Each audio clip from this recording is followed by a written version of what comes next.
Hello and welcome to Sheer Fucking Hubris, a podcast started by three buddies, three Star Trek fans, where we get together each week, watch episodes of Star Trek, and then talk about it here on the show. I am Joe Bob. Joining me, as always, is Mr. Willie Hello. and Biblio Warden. Hello. How are you gentlemen this evening? I'm pretty good. Fantastic. This Labor Day weekend, long weekend. Woohoo! 4-day Yes. weekend. And somehow we're still doing this the night before I go to work. If you don't come in on Friday, don't bother coming in Monday. Woohoo! 4-day weekend. I use that joke all the time. I love that joke. Yeah. It's solid. All right. Well, this week we watched 4 episodes, 2 from the current Trek series. We're making our way through Star Trek. Star Trek season 3 of Picard and season 2 of Strange New Worlds. We're to the 8th episode, I think we watched this week. Yep. Yeah, it's only 2 more after this. And Yep. we picked up the classic episodes from TOS season 2, episode 17, I think. Piece of the Action, and the DS9 season 6, episode 19, In the Pale Moonlight. So we got a wide range of episodes to talk about. Mm-hmm. So Though there are some themes. There are some themes. As always, we can find a couple threads of connective tissue. But let's start with Star Trek Picard. Okay. So we're barreling down the stretch run. Hoping to put things together in a semi-satisfying way.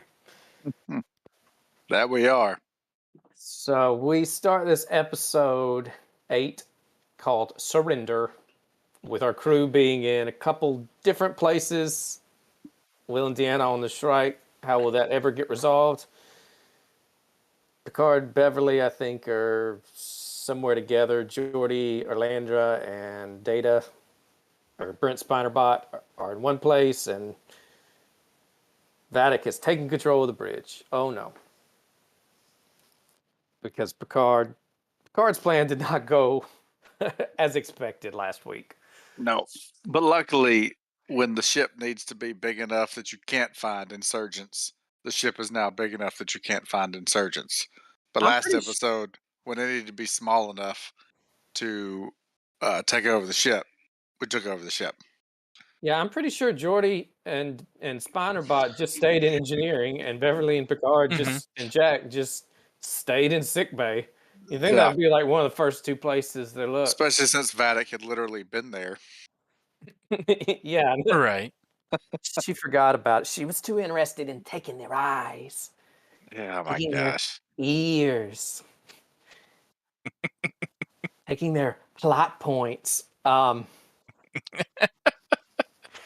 yeah.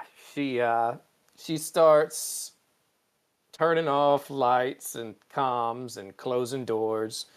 But Jackie Boy's he's feeling the puppet master, so his eyes flare and he does his vision of the crewman perk or whatever the hell power he's got.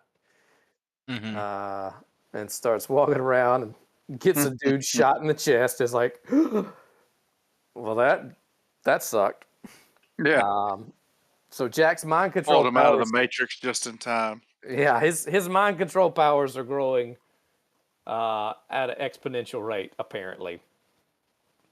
And Vadic is on the bridge, and she's like chewing the hell out of the scenery. She is chewing the hell out of the scenery. Oh my gosh.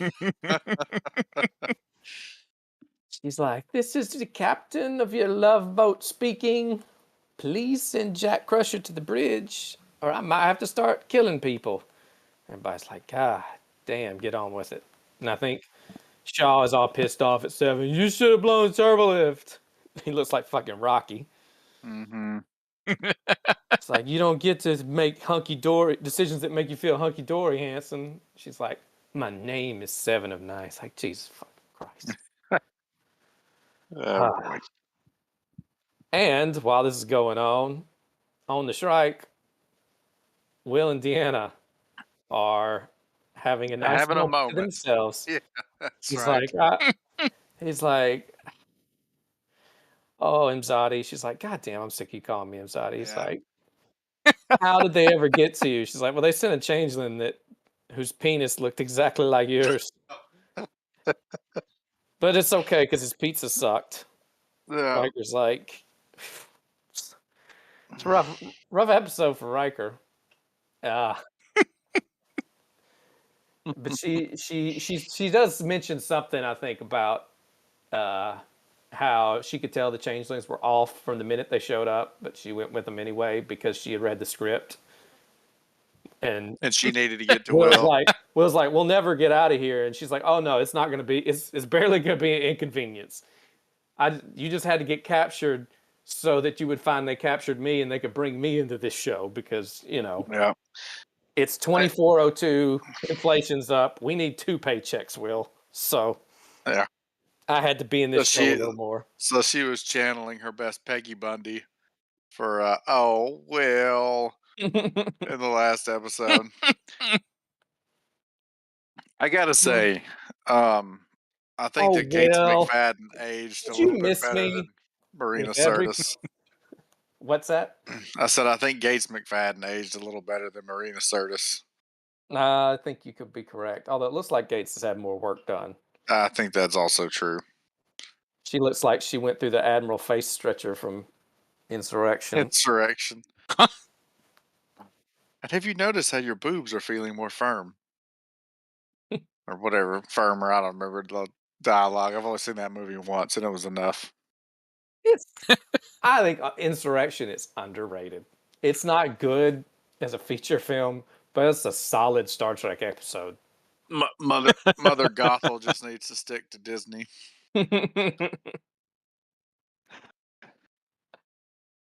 Oh. So I think Jack then tells, Picard barely. First he's like, I'm gonna go. And they're like, no, you're not gonna fucking go, Jack. Jack's like, I can't I don't want other people to suffer me. And they're like, dumbass, she's gonna blow the ship up once she gets to you. He's like, well, maybe we have the advantage. Because I can control other people. And Sydney's like, yep, I felt him inside me. And they're like, way to go, Jack. She's like, no. She's Inside my head. Like, oh, okay. Whatever floats your boat, Jack. And then Picard says, well, all admirals get a codex to take over the ship in these situations. I was like, hold up. Yeah. Well, that's a big addition to Star Trek canon. And seems like that would have come up before. Seems like that would be a terrible idea considering how many admirals they've had gone rogue. And if that's the case, then all these changelings that have infiltrated Starfleet, none of them got a command codex. But especially since all the ships talk or network together now. Don't think about it too hard. Just keep going. Maybe that's how Girardi did it. Maybe she hacked a command codex. Maybe Picard told it to her in the past. And so then when she beamed to the future, she just disseminated it to the fleet. It was kind of a dumb thing to put in there. I mean, I get why it was in there from a plot standpoint, but it is a Pandora's box that you don't want to open. But anyway, Jack does it, and he plays Puppet Master again, and whatever. I don't know. Spidey sense goes off. Yeah, who cares? Yeah. And she grabs the guy just as he's putting it. She's like, oh, our dear Jackie boy is waking up to his full potential. But guess what? Now I'm going to execute somebody. And she gets 2 of them down. And which one am I going to kill? Which one am I going to kill? Full Joker. Yeah. And she's like, no, I'm going to kill Vulcan Aliyah. So she broadcasts that to the bridge. I mean, to everybody on the ship. And it makes everybody sad that people are still walking around the halls. I don't understand. This is I don't understand it. Anyway, Yeah. continue. th- this is a slipshod commandeering operation. Hmm. Anyway, I think Yeah, we get a scene then, with more Will and Deanna, where we get some weird retcons. There are. is that what I, this was doing? I thought Riker and Troy were like happy on that planet we saw in season 1 of Picard, and now they're like, I I couldn't hated stand the it. thing. You were dull, and I hated the woodpeckers. And the only thing worse than one woodpecker is a two-peckered woodpecker, the Klingon woodpecker. Just ask a Klingon. And Deanna's like, I don't know, two peckers sounds pretty good. And that's when Worf shows up. And makes things uncomfortable again. It's like, Somebody, you rang. were you talking of me? It was like, no, woodpeckers, goddammit. But So, anyway, they said that Deanna hold on, clouded. riddle me this, because maybe I just have forgotten things. But Deanna and Worf were never actually involved in the Prime universe in that show. I thought Oh no, they totally were. they were. They were sort of starting to date at the end of TNG. Okay. And then and then they kind of specific actually on the show decided, yeah, we're not going to do this. Because see, I thought that alternate universe they were married or something. In alternate universe, they were married. And then, remember, in All Good Things, when they skipped to the future, Worf was mad at Will because he felt like Will was the reason that him and Deanna never got together. But, Worf went off and married Jadzia, so you'd think that. Yeah. But nothing could A apparently thing for quench his flame. brunettes. That he did? Yeah, because Kaler Yeah, even was as also a brunette, although I guess yeah. most Klingons are brunettes. You don't see a lot of blonde Klingons. Well, you just haven't gotten to the suburbs yet. But so all right, so but okay, because I was confused by that because they are actually talking like they were together, and then Riker was like, "This is awkward." He was like, "This is torture. This is Yeah. my torture right here," which I thought was funny. I thought it was But funny too. but then also Riker and Deanna were never involved in the show, right? They always had like the chemistry and like the Ross and Rachel, but they never actually got together until the movies, right? Right. Until Insurrection. Except for the one episode where he wasn't there one episode of TNG where something weird was going on with the crew. Yes, there was a episode of TNG where something weird was going on. Well, I with the thought crew. Riker kissed her in her quarters or something, or like came up in on her in her quarters or something. But Probably. Riker There did was that the to most of the episode. There was female also officers. there was the episode Second Chances where the duplicate Riker beams up and he thinks that he's still in a relationship with her and tries to start it up. Maybe And that was the one I'm thinking of. And Prime Will cock blocks the shit out of him because Deanna's all on board with it. And he's like, look, lady, what do you think would have happened if he'd gotten off that planet and not me? And he'd have dumped your ass too. She's like, aw.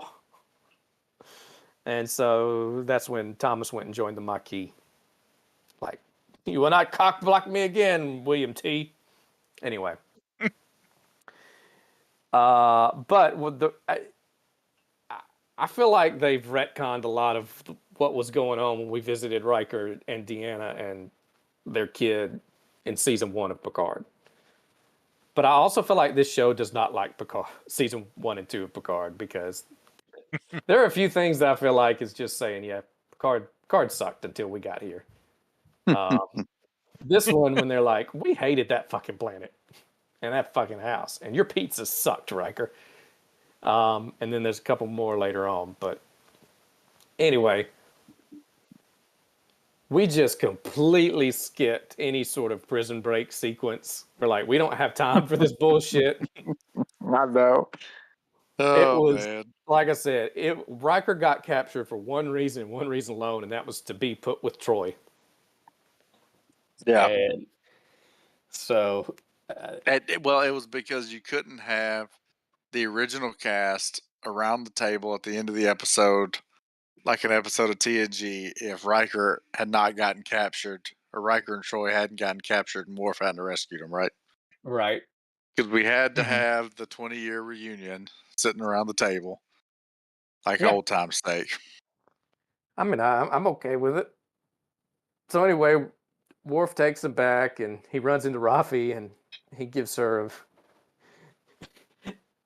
They're so concerned about everybody being a changeling, but he's like, "Hey, Rafaela." She's like, "Don't worry, it's me." He's like, "Yeah, no changeling would be a big enough piece of shit to imitate you." So he's like, "I'm not even gonna check that out." Changelings have standards. That's right. Um, But they see Picard's body, and I think Rafi's like, they took out the irritable brain syndrome parts of it. Like, okay.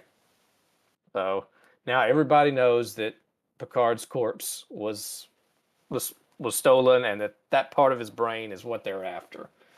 And Warden, I feel like we're sailing towards you being right, and God damn it. But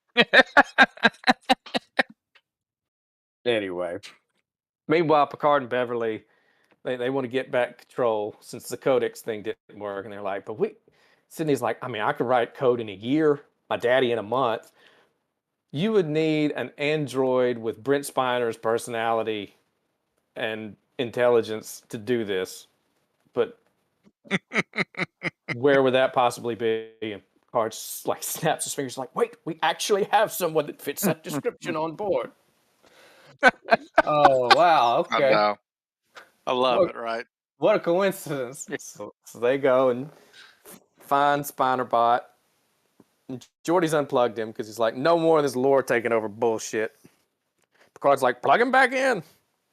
Take down the partition. And Geordi's like, I don't think that's a good idea. Do that. Picard's like, it'll be fine. They'll probably do some metaphysical bullshit in a white room. Geordi's like, I don't know, maybe. This data is infinitely more complicated, and we do have a much higher budget. It could be something crazy. And Picard's like, nah. So they take down the partition, and we watch like a Civ replay of Data's mind on a computer monitor while Brent Spiner basically gets to Gollum back and forth. We watched an episode of Data's Favorite Things.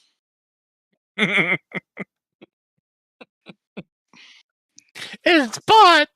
You get a spot. You get a spot. But here's the thing, and I will give it to the show. They at least earned. It would have been a cheap ploy to have pulled that, in a lot of different situations, but they at least earned it, right? Because everything that he pulled out, or at least that I recall, was something that did have a place in the history of TNG, right? Like his little Tasha Yar Mhm. hologram, right? And obviously Spot was an ongoing thing, right? Right. And so Yeah. it wasn't just like random junk. Like I felt like they at least, it was kind of like Daystrom Institute, right? Like, Yeah. they were Easter eggs, but at least they were Easter eggs that when you saw them, they were like, oh yeah, he always did carry that thing around of Tasha Yar, right? Yep. That's like you said, it was his favorite things. Mhm. That's Yep. from my homeboy and my favorite kitten, the security officer with whom I am smitten. Oh dear God. Lord have mercy. He's been prepping for that one. I wouldn't be I surprised. did that on the spot because you were the one that thought of my favorite things, not me. Well, I was going with Oprah's favorite things, not Oh, a few of my favorite things. okay. Okay. Well, Anyway, you're still the one that said it. yeah. Either way. All right. But anyway, he does the. It reminds me of the Superior Spider-Man, where Doc Ock takes over Spider-Man's body, but then he gets all his memories, and now he has a sense of responsibility. They just like, here, take my. He's like, Laura's like, I'll erase everything of you. Data's like, that's fine, but keep my sense of friendship. Keep my sense of compassion. Keep my sense of duty and camaraderie. Here's my sense of love and Laura's like, just he's like, I am so full of data, memory, and personality, I could not drink another drop. And he's like, see ya, bitch, and Data glitches out. Everybody's like, that's it, Laura won.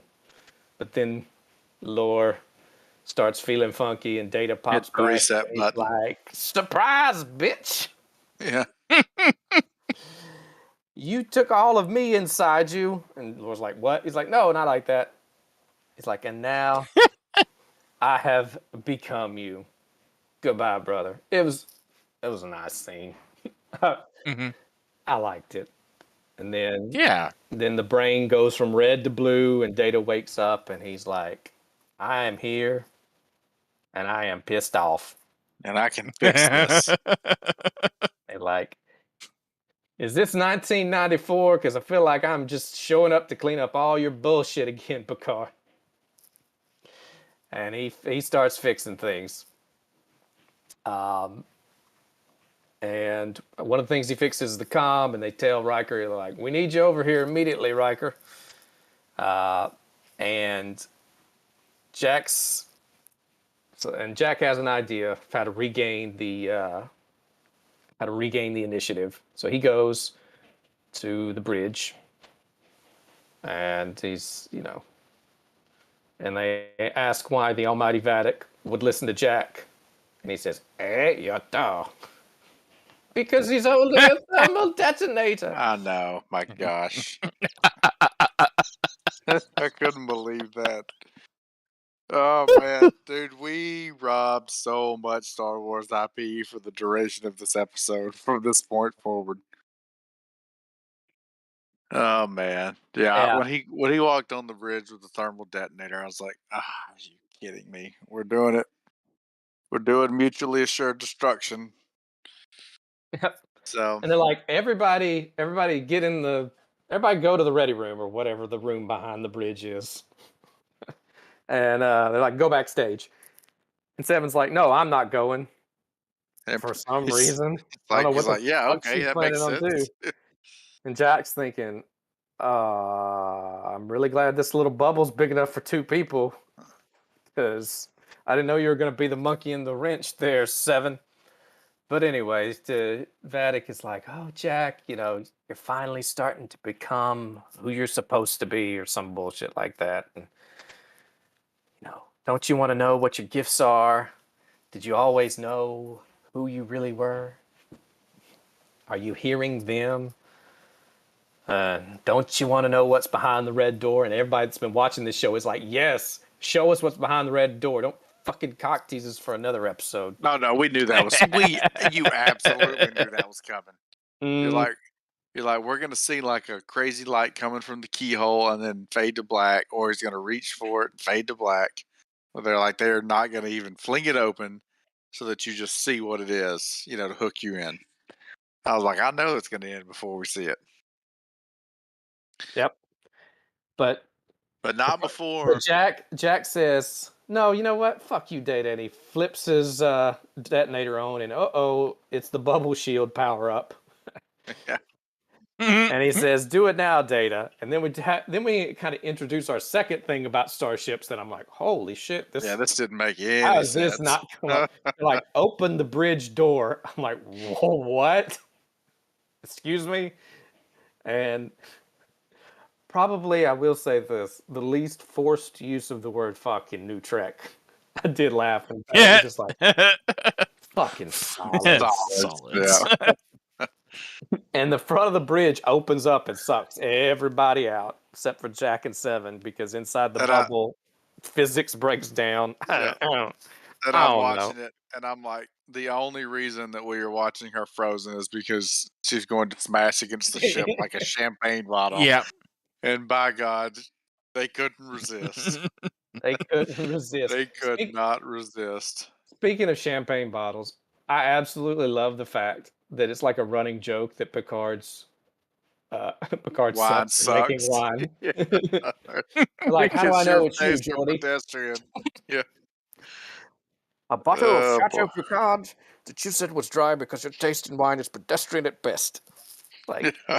God damn, he's irritated about it. But that's another. I feel like that's another shot across about season 1. They're like, all that vineyard bullshit was stupid. Jordy, next time I'll bring you a bottle of Ripple or Thunderbird. Would that be more to your taste? Oh man, I wonder if they still make Ripple and Thunderbird in the 25th century. I mean, if it ain't broke, don't fix it. That's right. I'm sure the market's there for cheap fortified wine.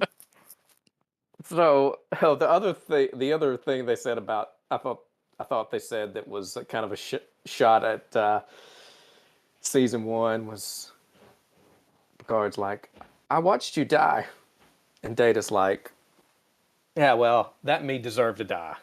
May he burn in hell. But this is me back. It's like that was season 1 Data, and fuck that season. No. Anyway, I've already had that experience. Let's roll. yeah, exactly. He's like, I'm ready for other human stuff. And he does his little head tilt and his neck creaks. He's like, Yeah.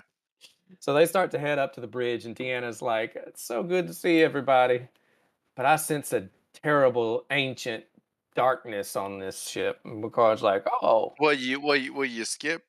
that's Oh my well, no, I boy. guess you did. We talked about how Worf how his entrance was a sword through the gullet of the guard, right? Yeah, No explanation of how he got on this ship, Mhm. other than he's just got a cloaked shuttle, right? And I mean, I guess maybe the Shrike didn't have protocol to keep shields up in a highly volatile, unpredictable situation such as a commandeering of another ship. So they didn't have the shields up, and then just a few photon torpedoes blew them into oblivion. But yeah. I love that. I love that. That it like explodes, and Shaw's just like, target that explosion and fire. We are gonna make sure she is double dead. Oh. Anyway, now we get the whole crew back together finally, and Deanna says to Beverly something something Bechtel test something something, so that we can have our two females talk for a little bit, and then they're like, "But let's get back to the important people. Like something has to do with Frontier Day, and it's the darkness in Jack." Troy's like, "I think I need to do a Beta Z mind meld, which I didn't know they could do." So she does, and she's like, "Tell me about the door, Jack." He's like, "I don't want to go in." It's like, "Let's go together." And we end this with like almost the same shot that we ended another episode with the red door at the end of the hallway. 2 episodes left, and we gotta figure this shit out. Willie, how'd you like this episode? I feel the same as I did about the last few episodes, which was it happened, and I get it. It did advance the plot, right? We got rid of Vatic. We got the old band back together. Um, and now we've got Jack on the path to figure out what's what, right? Um, but I did. I felt like they lifted so much, just shamelessly. It seemed like from Star Wars. Um, I don't know. They T-1000 to Vatic. that's true, they did. But how about they just lifted a lot in this episode? But I don't know. I mean, it's just as I worded it. I'm intrigued to see the rest of this season, not necessarily because I really want to. Um, I think they're risking losing me. Whatever's behind that door, uh, better be worth the wait. Because if Yeah, it's not, they've lost me. They've I teased feel it for like too there's a long. wild ride coming. Yeah, because I mean, how do you? I mean, I guess you can't do your big reveal in episode 3, but like you're gonna make the big reveal and resolve everything in 2 episodes. Yeah, and it's disappointing because that's the only thing they've really done it with. Like, they've been pretty good at, okay, set up, payoff, but this one they've drug out too long. Mm-hmm. This episode it's deep breath before the plunge. Yeah. I feel like a lot of shit's coming. And Warden, I mean, And I think, you go, hold on. I guess one more comment. I think we're going to techno babble the hell out of what the changelings are planning by pulling out the gene marker for Irumodic syndrome, and the portal gun may make a reappearance. We don't know, right? And I feel like I think we're going to get an. It's going to be like Dr. Evil. Aren't you just going to kill him? No, I'm going to put them in an easily escapable situation involving an over elaborate death, and just assume that all things go to plan. What's the problem? I feel like that's where we're headed with this. we've made this so complicated. Like, you could literally just drop a moon on them, you know. But we're not going to do that. So, Warden has stuck to his guns on the what is in Picard's brain and passed on to Jack as being a Borg collective consciousness or something, some shit like that. And I've wanted him to not be right all season because it would be so stupid. But at this point, now that he's brain hacking people from 4 decks away, honestly, I think that Borg is the least stupid thing it could be. I think everything else would be worse. So I don't want it to be like the goddamn Pa Wraiths or some bullshit like that. Hey, that would bring in DS9, though. I mean, I hated it in DS9 though. It was stupid. I mean, it's more in line with their power set, but it doesn't make sense how Picard could have passed that on to Jack. I'm still sticking by he didn't. It's not something that he necessarily passed on. It's something they, injected him with, or injected the embryo with. Yeah. Warden, or maybe. I assume you have not changed your Borg prediction. I mean, this episode. No, I have not changed it. This is no. They're going to open the door right at the beginning of the next episode, and it's going to be a bunch of red friggin' clouds with a giant Borg cube in the middle of it. I mean, it's just they're not even going to be subtle about it. I think you're right too. He's going to walk through it, and it's going to he's going to walk through the door, and this camera's going to cut in a way that he's going to be in full Locutus gear and standing on the bridge of a Borg cube with the Queen beside him, whispering in his ear, "Me, Jack, you finally come home." I do amend my original thought a little bit because at this point, one of my other predictions is coming true, by the way, and that's that they are going to finish this in a rush. Because there's no other way for them to do it at this point. Well, I mean, we knew. I feel like we all knew that was coming. But I guess to Warden's point, let's assume for a second that Warden's right. Why tie the Dominion in with the Borg in any way to start with? Because they're the point? They're the two best antagonists of the TNG era, TNG Voyager era. Clearly, you don't remember TNG Ferengi. I meant, well, fair point. But we've already decapitated one Ferengi. Now we got to slaughter some shape-shiftering Borg. That's true. Anyway, I guess maybe it was the whole virus thing. It created like zealots, as they said. But yeah, the whole relationship between from everything I know about both the Dominion and the Borg, I feel like that's kind of an oil and water mixture there. I don't think they would have really jived to start with. I think you're 100% accurate on that, but it doesn't have to make sense. We just put goddamn French double doors on the bridge. Like, I mean, Oh So- boy. So Anyway, I mean, Warden, please continue. I'm sorry that Willie interrupted you. the one thing that I don't think is going to happen now because of the rush is I don't think they pulled Girardi in this at all. I think it's just old school, nasty bad Borg. Yeah, no, I don't think they pulled Girardi into this either. Oh man, but if that was my original, but that was my original part of my original justification why it was going to be the Borg is that oh well, that's how they get her involved in this season, and it turns out it looks like she's not going to be involved in this season. I don't know. Maybe Joe Bob will get lucky, and what's behind the red door is Girardi in the red dress, so he can get another look at her cans. Hey, that's a payoff I'm willing to accept now. Did you notice Jack said something that was awful lot like resistance is futile?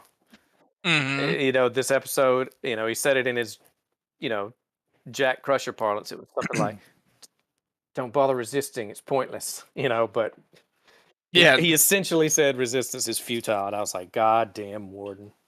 Mm-hmm. I think Warden read the script. Warden found the script at like a gaming aftermarket nerd store or something. He knows too much. You know what I want to happen when when they were talking about it being like an ancient, dark, evil rage monster thingy that Troy sensed, and Data pulled up his Tasha Yar. It's the hologram. It's the black goo monster. I want it to be the black goo monster.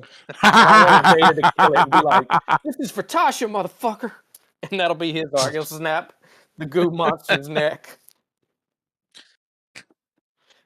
It's okay. The goo monster is like a proto changeling because he's the original goo. He's the OG, the original goo.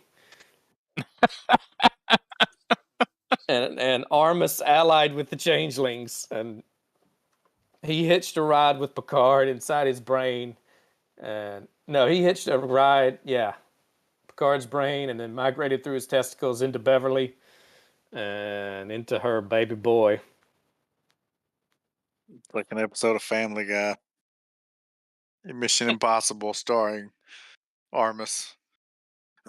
See, that's kind of what I'm hoping for, because if it's going to be stupid, I want it to be like gloriously stupid. Maybe, maybe it'll like zoom in on Picard's spunk and actually shows like mechanized sperm, like swimming through there.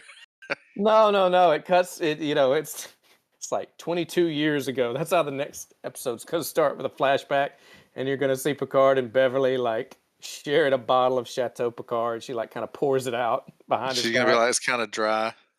He says, "You want to talk about dry, you dusty old bag." And then you'll see the egg and all these normal all these normal sperms swimming towards it, and then one has like a propeller. It shoots past them. It shoots them on the way. And there's a laser. You see a laser targeting the egg. Oh my god, That would be amazing. it would be. And as he approaches the egg, he says, "Resistance is futile." We will add our biological distinctiveness to your own. At least half of the cell. Mm. Oh boy, that would be fun, but I don't think that's gonna happen. I think that's gonna be theater of the mind stuff. Is there anything they can do at this point that wouldn't be that we wouldn't all say this is so stupid? I don't think so. I mean, the Borg thing is probably the least stupid, and even that is stupid because Yeah. Well, if you were going to bring the Borg into it, why wait 8 episodes or possibly 8.5, 8.25? Right? I guess, like you said earlier on when the season first came out, like you've Borged so many times at this point. They're not the daunting, nonstop antagonists that they have been in the past, right? Yeah. But I still don't. I don't understand how they're going to tie in Irumodic syndrome with it, unless like that's what allows you to take over people's brain holes, and that's why Jack can Bluetooth his way through the ship.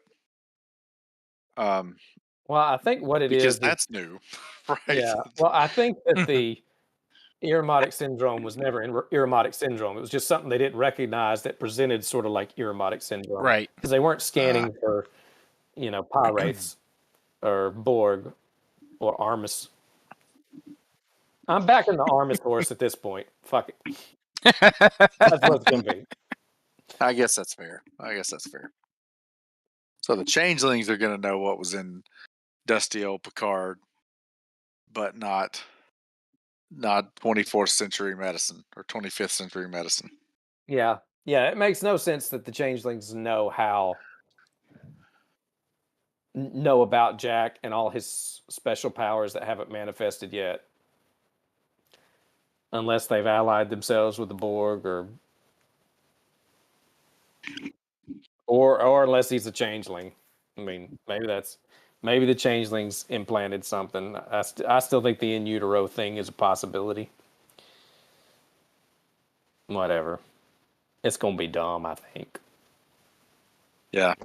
Like, we don't need to talk about it anymore because they're on the verge of losing me as it is. We don't need to belabor the point. Well, I think the name of the episode, Surrender, was a double intender. They're like, just surrender to the fact it's going to be stupid. If you've watched the first 8, we know you're going to watch the next 2, so fuck off. And ain't going to be no season 4, so we don't care. Star Trek Picard. Go ahead. One thing I am really quick that I am absolutely sure of now. And you asked like 2 or 3 episodes ago.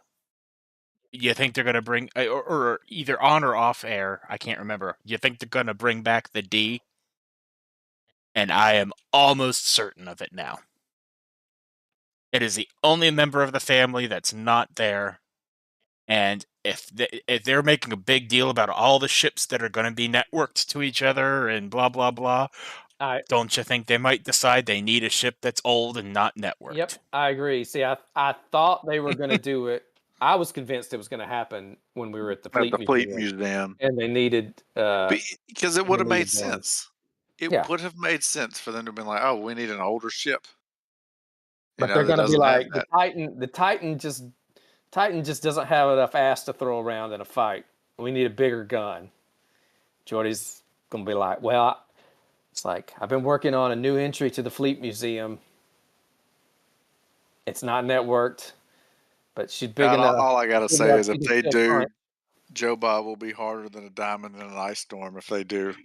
I don't like the Galaxy class, though, unless... Caveat it'll be the all good things. You go. Yes, my the only ship to fly in the Z direction. Yeah, and shoot. My third in the cell will be. Oh man, I don't know. I have a hot soft spot for Galaxy class just because it was my first Enterprise. I mean, I saw the other shows, but it was the first time I was watching new episodes of Star Trek and saw. You always remember your first time, Warden. Exactly. I'm just saying. I mean, I think it's worth pointing out that if you line up all the Enterprises and look at them, the D is the cuddly gay bear of all of the designs. I mean, it's the E is like the sleek, sexy, long supermodel. The B is kind of the homely look, girl next door. I was gonna say the nerd. Yeah, the C is definitely nerdy. The C is going through an awkward phase. Yeah. All right, Star Trek Picard, Season 3, Episode 8, Surrender to Stupidity. Go. Who left? All right, Strange New Worlds. I hope he goes up and hits the doorknob like like Harry on Home Alone, where he's like tapping his oh before he opens it. I don't know. Okay, I don't that know took why me a I hope minute. that. That took me a minute. I don't know why I hope that, but I think that'll make it better. I mean, we're doing all sorts of other nostalgia. Why not? So stupid. All right. Good Oh reference. boy. All right. There you go. What the anybody remember Laris? Why did they even put her in the first episode? Because he had to get rid of her. He gave her the Picard maneuver. Is he gonna save the day and be like, I've got 20 minutes to get to the medical conference on wherever the fuck it was? It's gonna end with Picard and Laris. Well, you'd think that were they even talking about the whole Frontier Day thing with Laris? I don't remember. That was 8 I don't episodes think. ago. I don't think they did. I think that I think they mentioned because she was early on. They were mentioning Frontier Day, and no, because they made some joke about some old guy's making. Well, excuse me. That's true. That's true. But she said his wine was dry, so he kicked her out of the house, and that's why they were going to move back to Romulus or wherever it was. It's going to turn out. It's going to turn out that she's a changeling, and so Picard's free to get with Beverly. She was a changeling the whole time. Yes, we knew all along. Sadly. Oh, yeah. I want to talk about Strange New Worlds. Yeah. Yeah. The lighthearted one of the group. Oh my! I know, man. I'm getting tired of these Damn. episodes. Strange New Worlds season 2, episode 8. Under the Cloak of War. This episode is something. It starts out they're rendezvousing. God damn, guys. They are rendezvousing with the Fannie Mae to pick up a very special ambassador. But this ambassador, he's a Klingon. So he beams on. They're like, hello, Ambassador Fusroda, son of Skyrim. He's like, you can just call me brah. He's looks like he's son of Carl Winslow, but well, okay. So I was gonna say, I'm watching this episode and I'm like, dude, this guy's really channeling some Murtaugh right here. And like I kept watching more and more of it, and I'm like, is this Danny Glover? And so I look him up, and I see the actor, and I'm like, no way. So he guest starred in an episode of How I Met Your Mother called Murtaugh, and he played a laser tag rules enforcement officer who acted just like Murtaugh. And got into it with Barney Stinson and like banned him for life. He's like, Stinson, you're a liability. You may be the best I've ever seen. But anyway, so like I was sitting there watching this the whole time. I'm like, I know this guy, and he sounds like and he's giving me some serious Murtaugh vibes, and apparently that was why. But so I've seen him in 2 things now. As I think his name was McCracken in that episode of How I Met Your Mother, and now this guy. Both of them, he played the exact same character. all right. Well, anyway, he's like, just call me brah. And Pike's like, okay, brah. And he's like, Klingon names are so difficult. I was like, it wasn't really that bad, but okay. And this dude really hates Klingons. Somebody asked him something about Klingon culture. He's like, you could not call it that. Yeah, we're barbarians. I'm like, you should hook up with this lady I know called Giorgio. Because she hated Klingons too. Remember, she was like, don't call them homes. Animals do not have homes. I'm like, okay, yeah, they do. Klingons are animals. God. This dude hates Klingons as much as Giorgio did. Was that Prime Giorgio? He just wanted to break out the Giorgio accent. Or alternate Giorgio. I think it was alternate It had to be alternate Georgia. You know they wouldn't have prime Well, Georgia. yes. But it was when they were going to the. I think it was when they were going to do the bomb in Kronos. Yeah. Mhm. And they're like, we've gone to their home planet. It's like, it's not home. Animals don't have homes. Anyway. Pike. Don't bring season 1 of Discovery into this. Other than to point out the fact that Clint hang Howard on. was on Kronos, Hang and now on. he's also on Jagal. He cleaned his act up He did. after he met Tilly. He's like, well, goddamn, anybody could be a Starfleet officer. Must have been. Well, the theme of this episode is dealing with past trauma, and they hit that point immediately by invoking everyone's past trauma by showing Takuvma's fucking purple-headed face at the beginning. Like, Yes. don't show us Discovery Yeah, no, in the don't do recap. it. I Remain wish Klingon. they should have redone the whole scene and like made them like look like normal Klingons, and that would have been okay. That was so weird.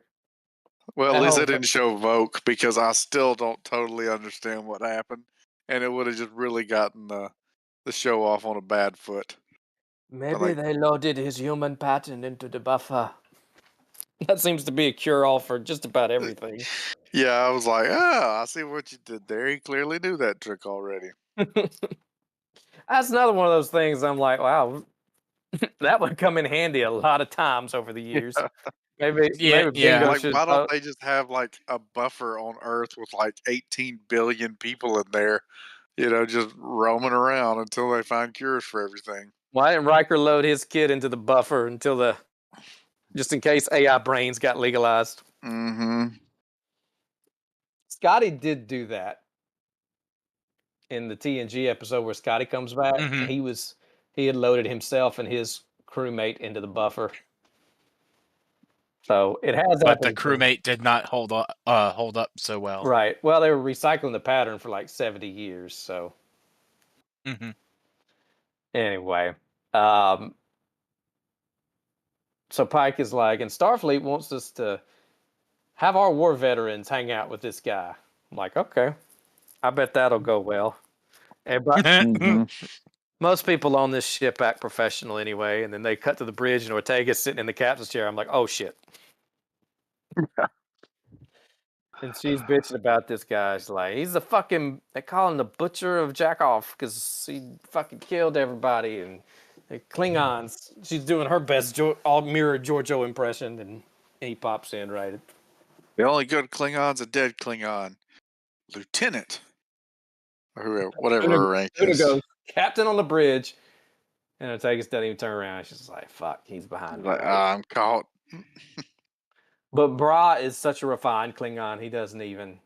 He's just like, what of you? They'll never admit it, but the Federation makes the best starships. This dude is. Yeah, this dude's laying it on thick. He is white knighting hard for the Federation. Uh-huh. I'm like, you were a general? Are you sure you weren't a coward? That'll cover out later. And then he's like, let's go see the bar. I've seen the bridge. Let's see the bar. So they go, and Spock is working on replicating Ractagino, but it was cold, so he increases the temperature to like 400 degrees. And apparently, yeah. He's so like, hold on. When did replicators come around? Because I always thought like TOS era they didn't have them. And this is Strange New Worlds era. They Because came around that was in why it was a 5-year 1987 mission. They came around in 1987 when TNG went on the air, and Strange New Worlds is like, we're gonna roll with it. I mean, I'll at least buy where maybe he was like tinkering with it, and that's why I kept screwing everything up, like it was a newfangled technology. And maybe they just glossed over it to they're like, please don't think about it, just go with it. Maybe that was where they were going with it. I think they're like, everybody knows replicators. It looks cool. We're just gonna roll with it. So, anyway, he grabs it and it burns his hand. He looks pissed for a minute. He's like, Klingons have a very high pain tolerance. Pike's like, well, as he hobbles around on his cane. I know, right? He's like, well, but I still want to get you checked out anyway.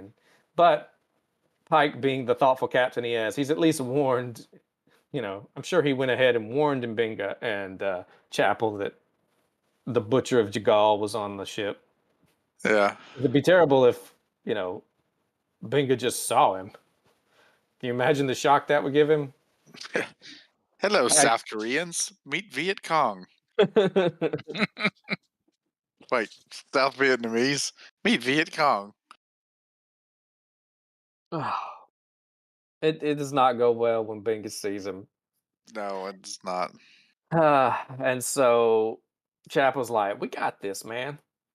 And then that flashes back to her saying that to him, and we go back and we see back during the Klingon War. We get to see more of the fucking Klingon War than we got to see the whole first season of Discovery, and it When looks it like was a the focal battle point.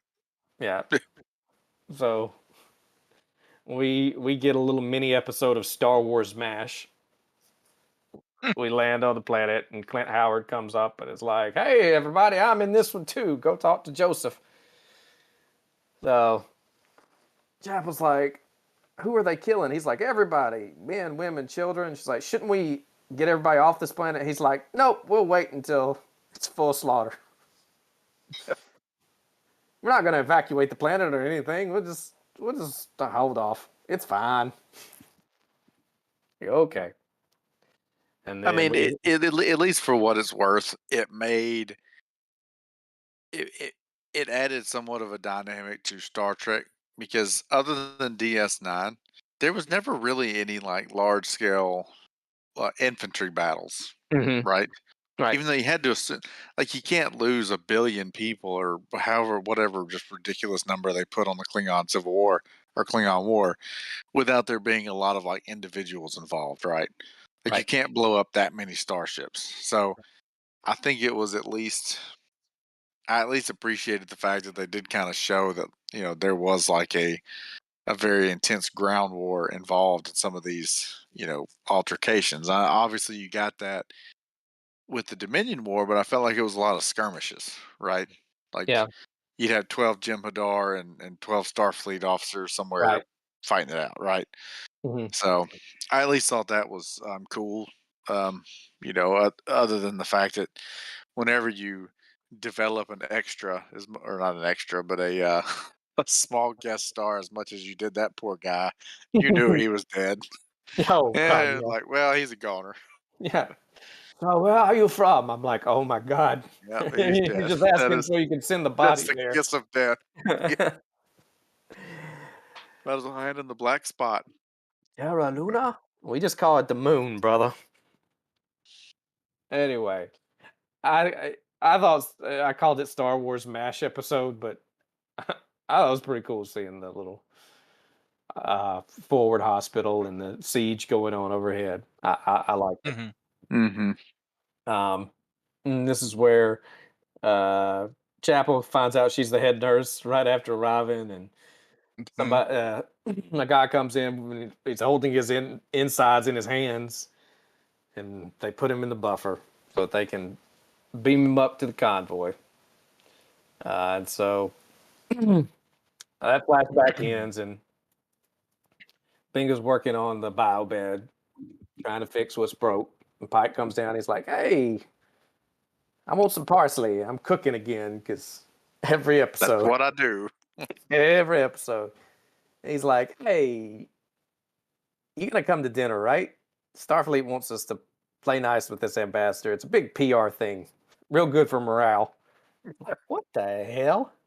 And Binga's like, I guess I'll do it, and I'm sure it'll go well." Pike's like, "Well, but I know I can trust you, Joseph. We've known each other a long time, and you'll be professional." Binga's like, "I'll do it." He's like, "Chapel, can you go?" And Chapel's like, "I'll do it." He's like, "And I'll just also invite Ortegas." And they're both like, "What? Bad idea, Pike." And so when Binga walks to the dinner, he sees Ortegas outside. He's like, "You're not going in?" She's like, "I was just waiting on you." They go in there, and Spock tries to talk to Chapel because he's like, "I see you're in distress." She's like, "Don't talk to me. You can never understand my pain and trauma." Spock's like, "God damn. Okay." And He didn't choose her penis. it's a little game the Klingons play. That's right. A little added way to torture me. Anyway, I forgot about the actual. I just remember choose your penis. I totally forgot the. Oh no, that was when we met Ash Tyler for the first time, and It the is. riddle started. I was so fucking mad when. Oh boy. How has he been alive for 14 months? What the hell's going on? Do you? One of my Awful lot of favorite. beatings. One of my favorite fuck ups. I make many, many mistakes, but one of my favorite ones was when I did not realize that the captain of the damn ship that he was fucking was also Lacrell. I don't know if Yep, you guys remember that Mhm. episode of I do. Sheer Fucking Hubris. I You were remember. so dejected. It broke my heart. Because it was like that's when I realized that like I was in a tunnel and the light at the end of it was the freight train.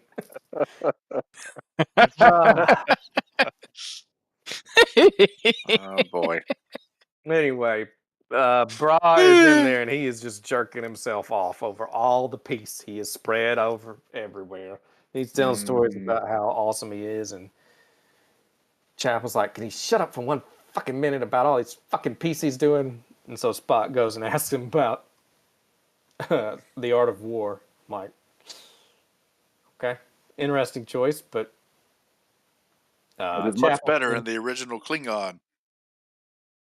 He doesn't say that. That was Chang, but you know, he should say that. he should have said that.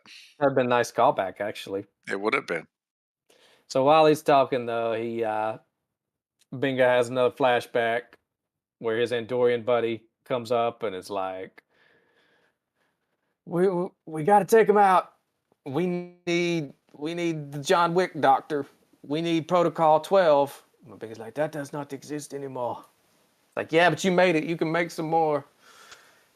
Like you have 31 confirmed hand-to-hand combat kills." And the doctor's like, I said I'm retired. I only save lives now." Yeah, all right.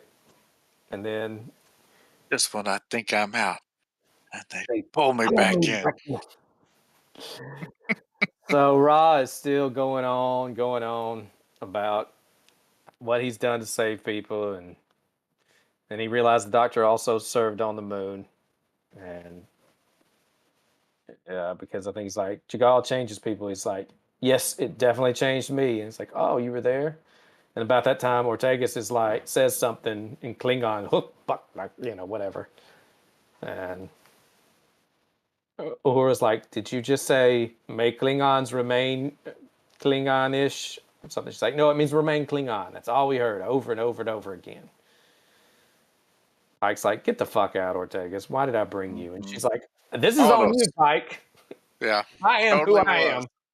I totally agree with Ortegas. Yeah, I mean, I don't know that Pike did his best captaining in this episode. I'm just going to be honest. Well, I was going to wait till you were done with the recap, but that was one of the biggest gripes I had, was that Pike has always put his crew above like anything else. He's very in touch with the crew.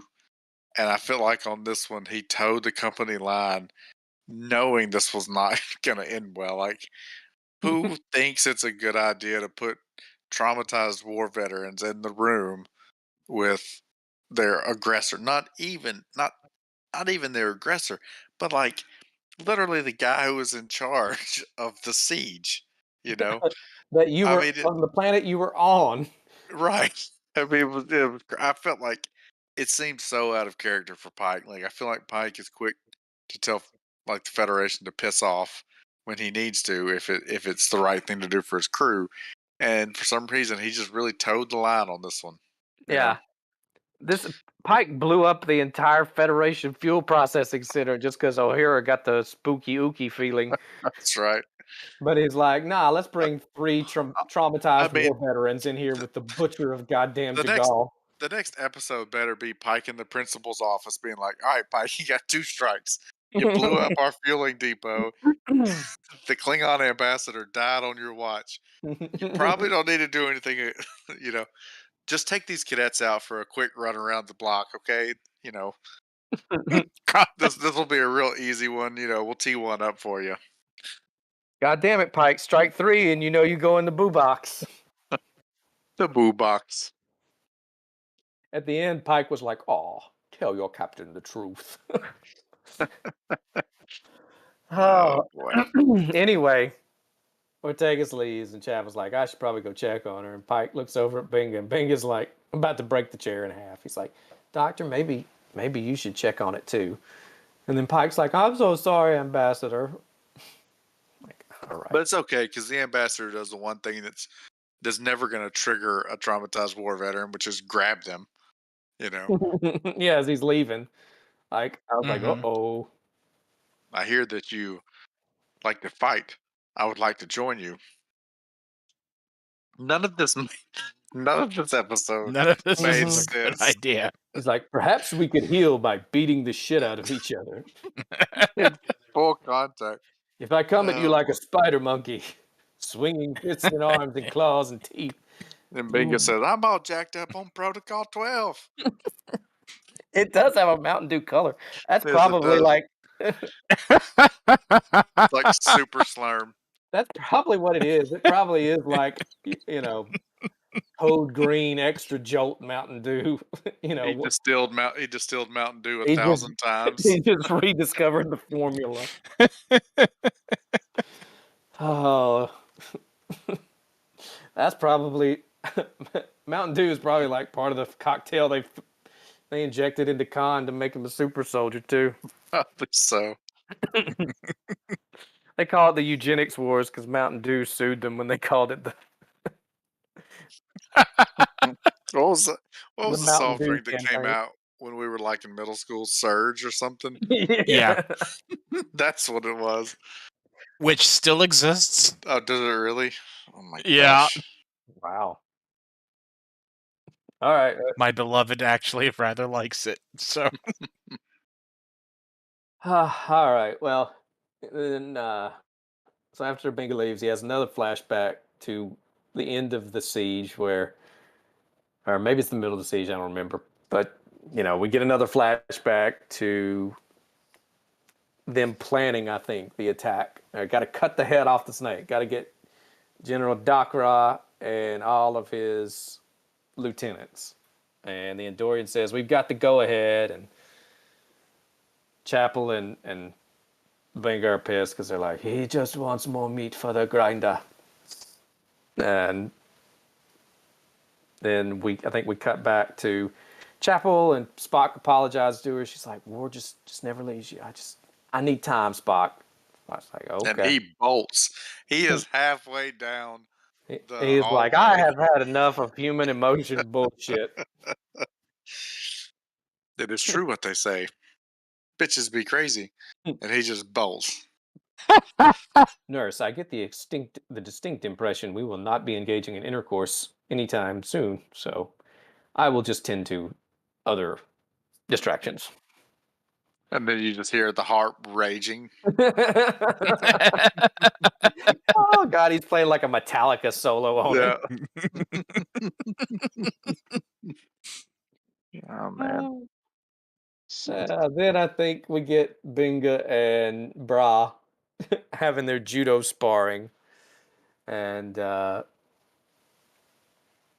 let's see, Binga's he's like, are you sure you can fight?" And he's like, "I don't need the cane. It's just for decoration."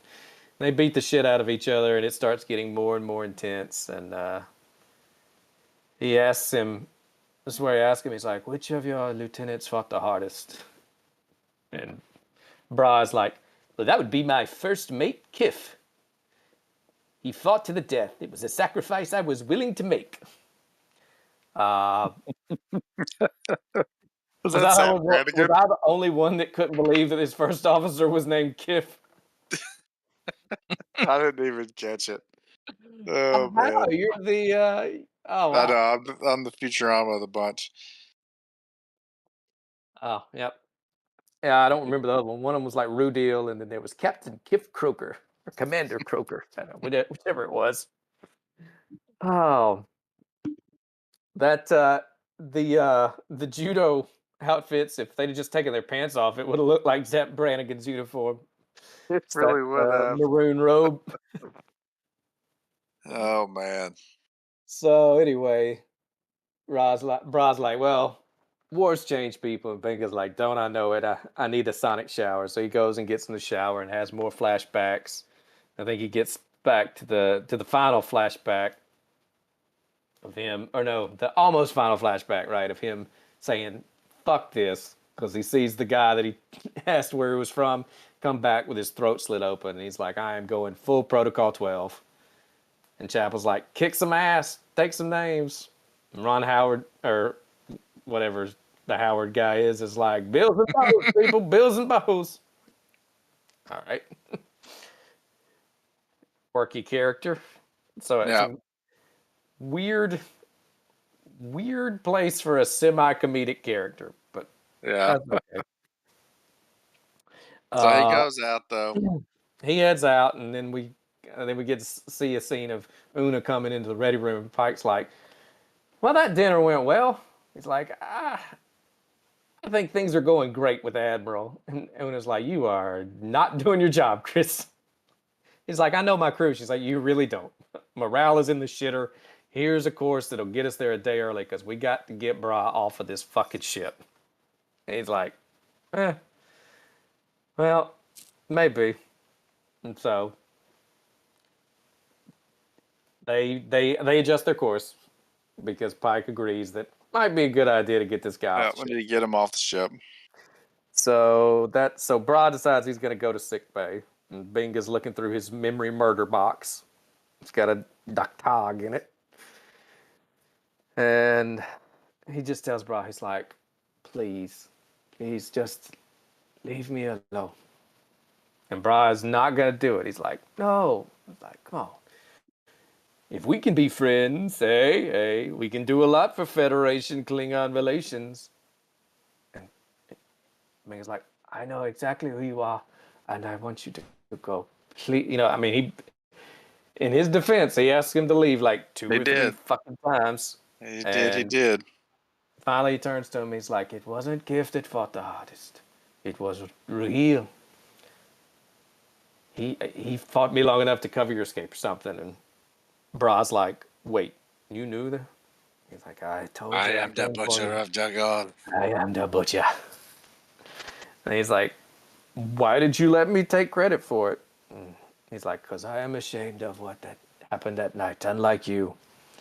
So it turns out Bra was just a coward. Who ran away. Who ordered them to kill everybody, the women, the children. And then he ran away. And Binga was there to do business. And he turns, he closes... he does again the does he best close thing. The lid? I can't remember if he closes the lid on the murder box or if he just kind of turns away from it, and then we get the scene.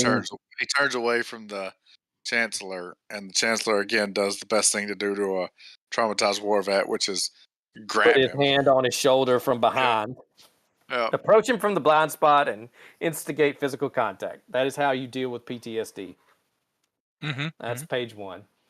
And then we see from the other side of the shower curtain them kind of struggling, and Binga calls him a war criminal. He tells him he's a stupid human. Chapel walks in about that time, and then we hear, and he falls down dead with his knife in his chest. Yeah, and then the cover up starts. Yeah, then we get Chapel in there in Pike's office, and we see that the knife has the blood of not just Bra, but also of the 3 Klingon lieutenants, or 2 of the 3 Klingon lieutenants, whatever. And Chapel says, well, what can I say? Who knows what evil lurks in the hearts of men? But Bra started it, Binga finished it, and that knife belongs to the Butcher of Jagal. And then it was kind of cool how they found all the DNA on it. Yeah, I thought so. So Chapel mostly doesn't lie. I think the only outright lie she says is she saw the whole thing, which she didn't. But she words the rest of it in a way that's, mostly true. Pike goes down to sick bay, and it's like, hey, we've been friends for a long time, right? And Bing is like, too long to count, Chris. And he says, it's like, hey, cool, right? I mean, if you committed like a murder or anything, you could totally tell me, right? Right? Yeah. Oh, tell your captain the truth. Bing is like, you have the privilege of seeing the best in people. I've seen the worst. You haven't lived my life, Chris. Get the fuck out. It's like, did you stab him on purpose, or did you? He's like, look, Chris, I didn't start the fight, but I'm glad he's dead. And then the little exit chief medical officer's log is like, I finally fixed the bio bed, but it will be only a matter of time before it breaks again. Some things 8 seconds. just break in a way that can never be truly repaired. So the moral of the story is, if you're a broken person, you'll always be broken, and fuck hope and getting past trauma. Healing is for pussies. And that's the recap for season 2, episode 8, Under the Cloak of War. Warden, how did you feel about this episode? Well, I did warn you guys when I finished watching it that it was a little heavy. Looking back on it, heavy. Is something wrong with the gravity in the future? I was literally squeezing my throat a little bit to get in my Doc Brown voice, but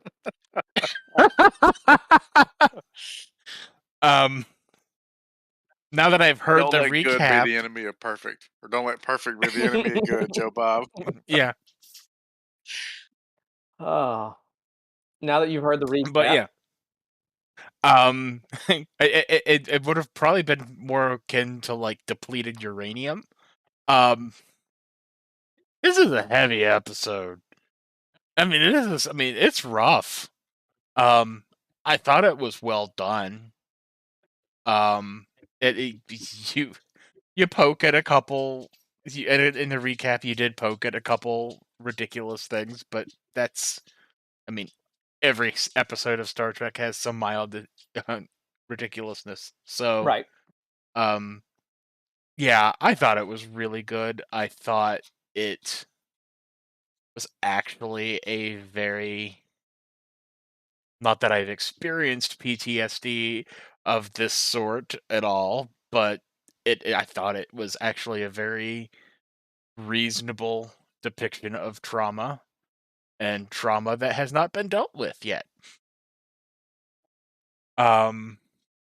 So I mean, yeah, I mean, it's not I mean, it kind of goes against our rule, because it's probably not a episode that I would like seek out to watch again, but really just because I don't seek out being depressed this much. So, but I mean, I thought it was well acted. I thought the overall plot was interesting. This episode shows why the most important person on the whole Enterprise D was Counselor Troy. If they'd have just had one Beta Z counselor on board, or even a Miggly Moo, maybe they could have. What is a Miggly Moo? He could have plucked the berries out of that fruit salad, but anyway. Miggly Moo is the counselor on the Cerritos. Ah, okay. Oh yeah, okay. Yeah, I never catch his name, so I don't. He speaks in food metaphors all the time. He's like, let's let's unroll this burrito and get to the beans, you know. He's also a bird man. Oh, okay. I do remember the bird man from the one episode I watched. Wait, no, I remember the cat man. Cat lady, but cat lady. Oh, my bad. Yeah. Well, but yeah, no, I mean, I thought it was. I mean, that kind of sums it up. I thought it was. good. Yeah. I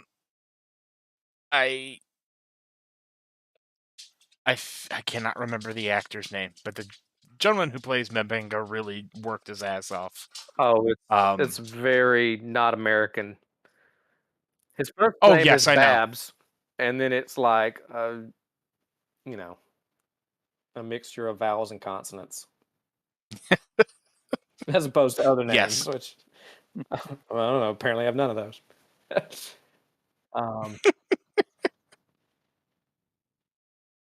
He played it very well. It's a good Chapel episode too. Oh, that is the one thing I'm. You know, I had a real problem with Chapel early on, and I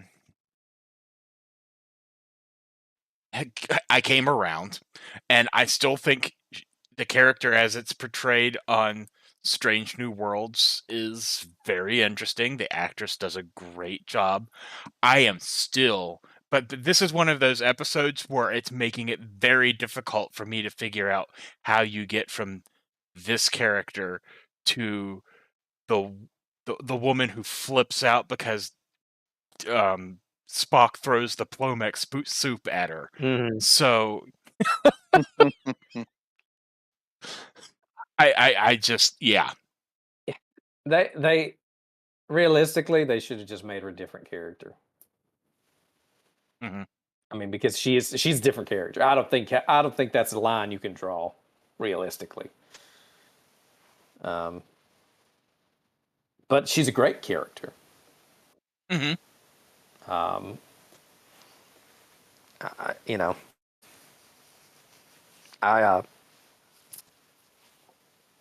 I've enjoyed her character. I've enjoyed all the characters. We talk a lot about how we know these characters way more in less than 2 seasons than we have learned about the characters on Discovery in 4 seasons. We've learned a lot about her. I don't know. Maybe at the maybe the last episode of Strange New Worlds, she'll be leaving, and they'll have the new head nurse come on, and she's like, "Hi, I'm Chrissy Chapel." She's like, "I'm Christine Chapel. What are the odds?" And it'll turn out it wasn't not the same character, but yeah. Willie, what did you think? I didn't love it. Did not love it. Did not love it. I mean, it was obviously the tone of the episode is war as hell, and it changes you, right? And it's deplorable, and things happen that shouldn't happen, right? But this felt like something that you would see on HBO or Showtime more than a primetime episode of Star Trek. And so I don't know, I guess it would be hard for me to really ever want to watch this episode again. I think Warden said the same thing. This isn't like your hijinks episode that you're going to want to watch again, right? It was really dark, and to me that was almost too in contrast to what Strange New Worlds has been trying to be, which was more of a bright and airy Star Trek, get back to its roots. Now, that said, I mean, there were occasionally darker episodes of Star Trek all along the way, but for me, I just didn't like it. I didn't like how Pike was seemingly out of character to me. Right? He was very passive in the whole episode, which is not like Pike. And like Warden pointed out of touch with his crew, which is out of touch with his crew. Part of his character. Yeah. So I didn't like that, and honestly, it didn't even like even the Starfleet order of we want all you war veterans to mingle with him and make him feel welcome. Like that doesn't make any sense. Like that didn't. It just felt that does not scan. Yeah. And what was the point? They forced these conflicts. Like there was no value in what they did. It's not like there were cameras there and reporters, or they were doing it for a show. This was a private dinner on a starship. Right. It seemed like too much of this just did not compute. Hmm. Right. And obviously, Mabinga, was carrying a lot of baggage there. I mean, I thought that was kind of an interesting. Like, I enjoyed the character development of Chapel and Mabinga because actually, but I like both of those characters a lot. Um, it almost felt cheap at the end. Like Mabinga has overcome so much, right? And then he just, you know, having asked this guy to leave like 2 or 3 times, he winds up stabbing him. Like it almost felt cheap a little bit to me. Like he should have never been in that situation, right? Um, Well, he's in that situation because of Pike. because of Pike and because of Starfleet Hmm. and and him even having said like get out of here, And but Bra not knowing when to take a fucking hint. right. So it just kind of seemed to me like it was nothing about the episode made sense to me, and I guess because of that, um, if the whole tone of the episode is is war as hell and it changes you, and but then at the same time the whole episode was kind of saying like, hey, we should all be friends now. The two tones just didn't match. It was very had a lot of cognitive dissonance during the whole episode, and Well, so get ready for more cognitive dissonance because Warden likes to send me spoilers. We've okay. got So we it got just one coming. like I said, I didn't like it. I thought that it was well done with what they were trying to accomplish, but I think I would have been much happier if if the episode had ended and Mbinga says like I'm the butcher of Jagal, get out of my sick bay, and he turns around and leaves. You know, Hmm. because now you're going to have this weird thing where Chapel knows that Mbinga killed this guy and knows that he's the butcher of Jagal and all these Well, things, right? Apple already knew. Well, I guess Chapel already knew that, yeah. But now you're Um, going to kind of have that storm cloud hanging over. So, and then like, what are the repercussions of what's going to happen from this?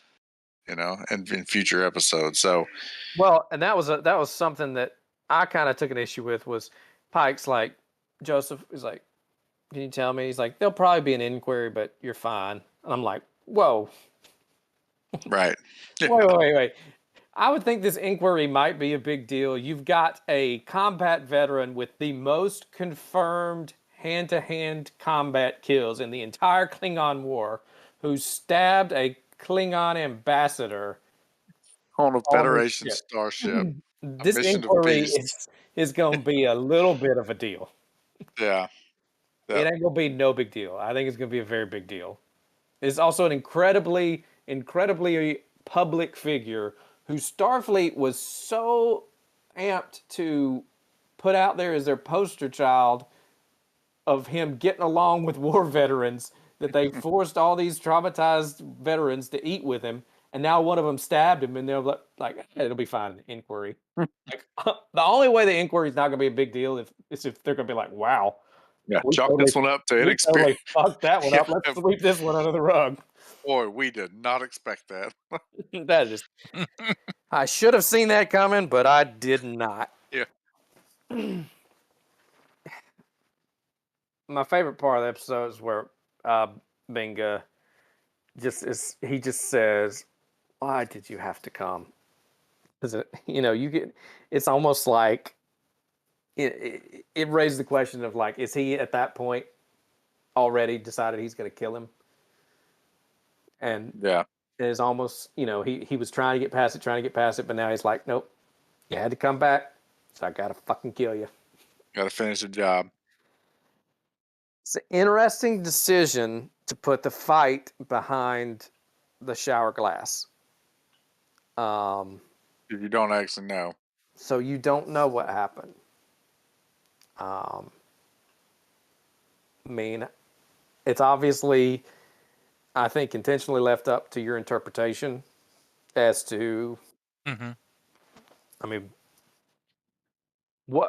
how did you guys interpret it?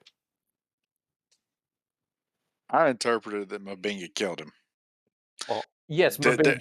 there, Okay, okay. There that was not there may have been an altercation.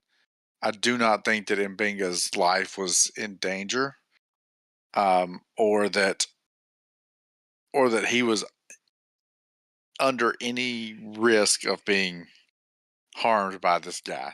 I think that he basically shoved him off of him, and he's like, "You stupid human," and he comes back and grabs him again, and Mbinga turns around and stabs him. Like, to me, I think it was a more deliberate effort on Mbinga's part than, hey, we just got into a fight and it happened. so deliberate, but maybe not as far as, would you call it premeditated? Would you Yeah, it go wasn't that far? premeditated, but once he grabbed him, like you said, it's like, approach unseen, grab by the shoulder, and Mbinga turns around and he's like, all right, that's it. Like, he just snaps, right? But What did you think, Warden? I mean, how did you interpret it? I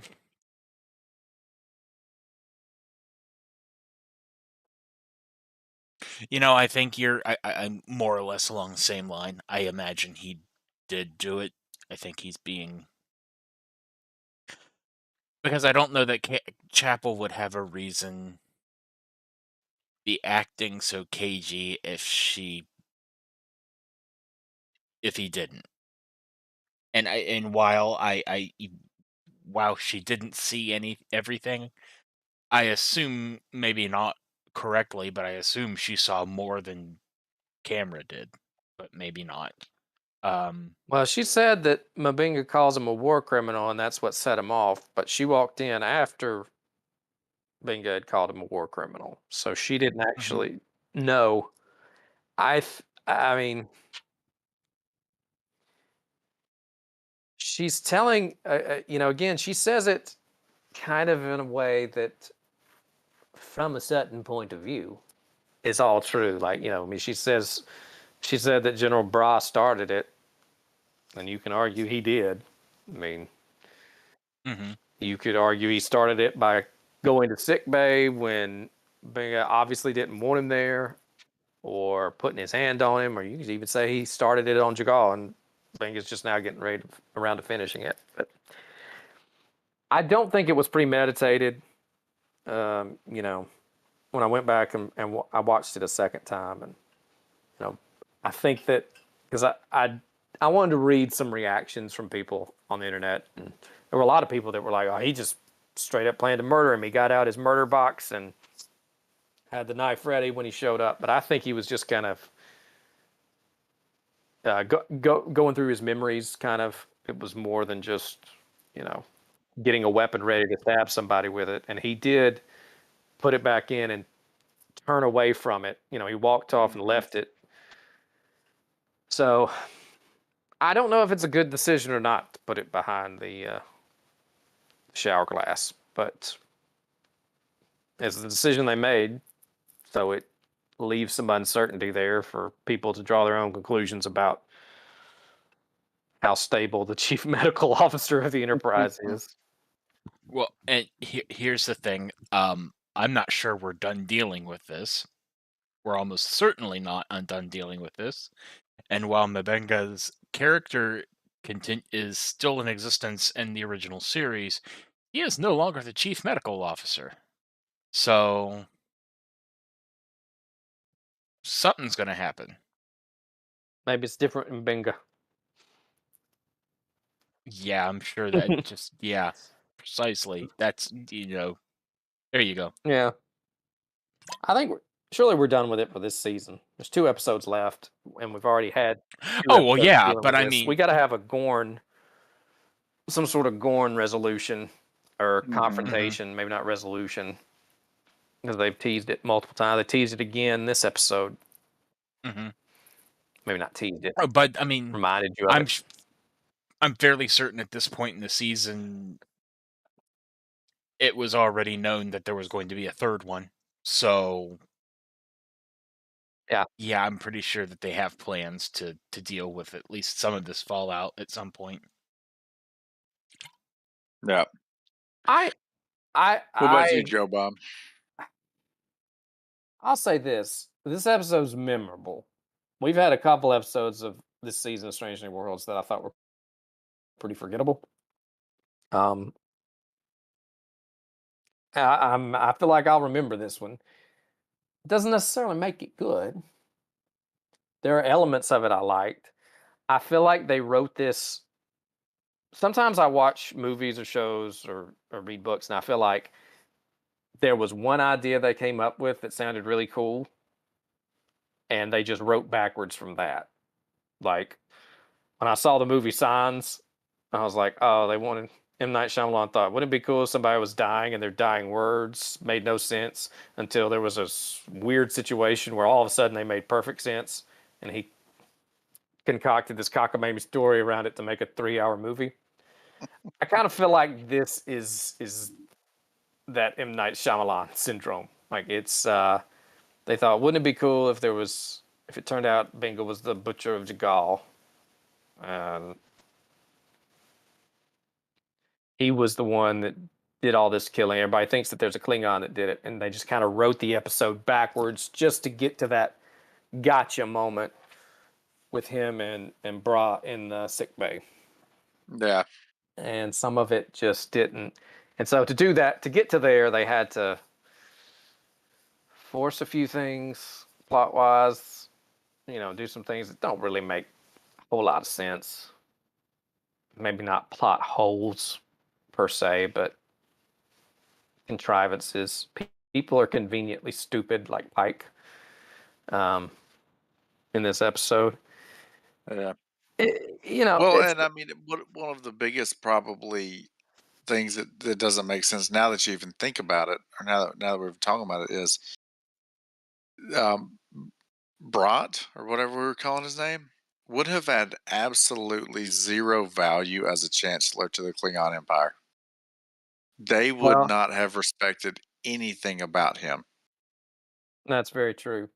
So he would have. I was He's gonna say basically he a was. refugee. Yeah, I was gonna say all of his stories about diplomacy were with races other than the Klingons, but he also was talking about trying to improve Klingon relations. So yeah. I mean, Although, I do. if he killed 3 Klingon warriors in hand-to-hand combat for uh, an order that for doing things he thought was dishonorable, I don't know. Maybe that could carry some weight with certain Klingons. Well, I Maybe. mean, especially in the empire of Lacrell and what's his nuts. So Don't do it, Warden. Don't do it, Warden. But you guys are. I mean, one thing that I'm not completely on board with, as far as I don't know that Pike was stupid. I do think he was trying to toe the party line because he was in the position of needing to.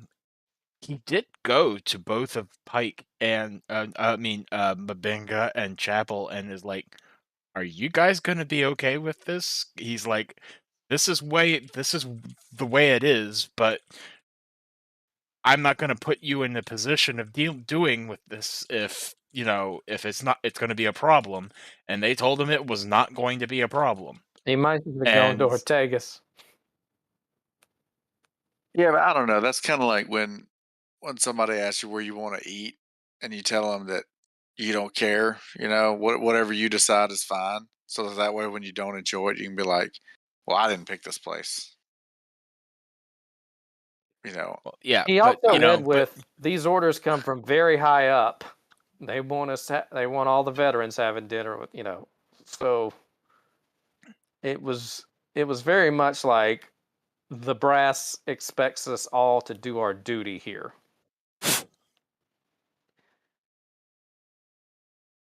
I don't know. To me, it felt more like I'm gonna need you to suck it up But if you absolutely can't do it, if you're a total pussy, then well, I guess I'll excuse you. Yeah. Anyway. But I will say, in fairness to Warden, I also kind of exaggerated his level of stupidness. He's, I didn't think he was stupid. I do think he was a little out of touch with the situation, uncharacteristically out of touch, based on what we know of Pike. But I don't hate the episode. So Yeah, like I said, I didn't hate it. I didn't love it.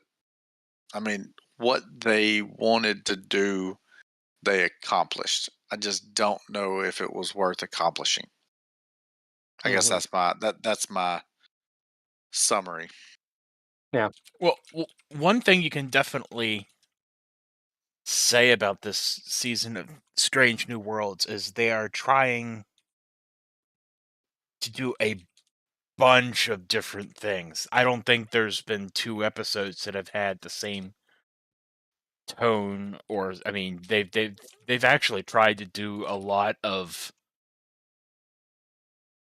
different styles of show. It's actually rather interesting in that respect. So this is, if this is their go at a just dark and brooding episode, it's okay.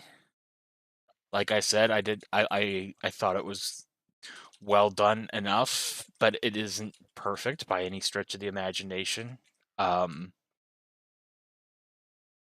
And yeah, DS9 did dark better than this, but this is still doing dark better than anything else, and current Trek is doing it. So yeah. To your point, Warden, I told you when I think I mentioned last week that I watched a little bit of the Ready Room with Will Wheaton interviewing Boimler and Mariner.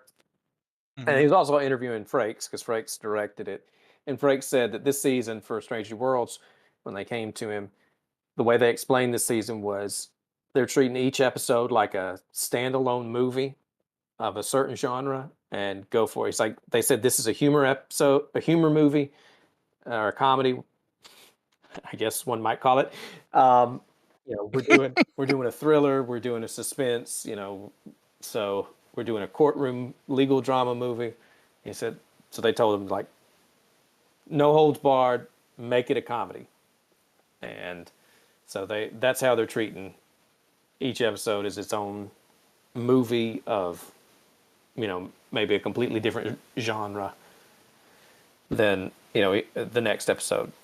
So that makes sense. but it's interesting though, because they are. I mean, you are right that Pike is a little out of character in this one, and that.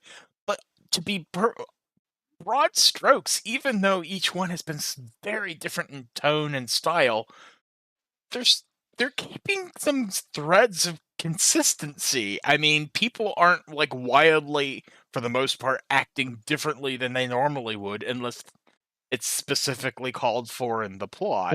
Um, by the circumstances of the plot, not because Yeah, it's a good point. I mean, look, the writing team for Strange New Worlds is solid, whoever they are. Mhm. So I agree with you. Overall, I don't hate it. I I want the next 2 episodes to be really strong though, because Mhm. so far I'm going to say that season 2 is not better than season 1.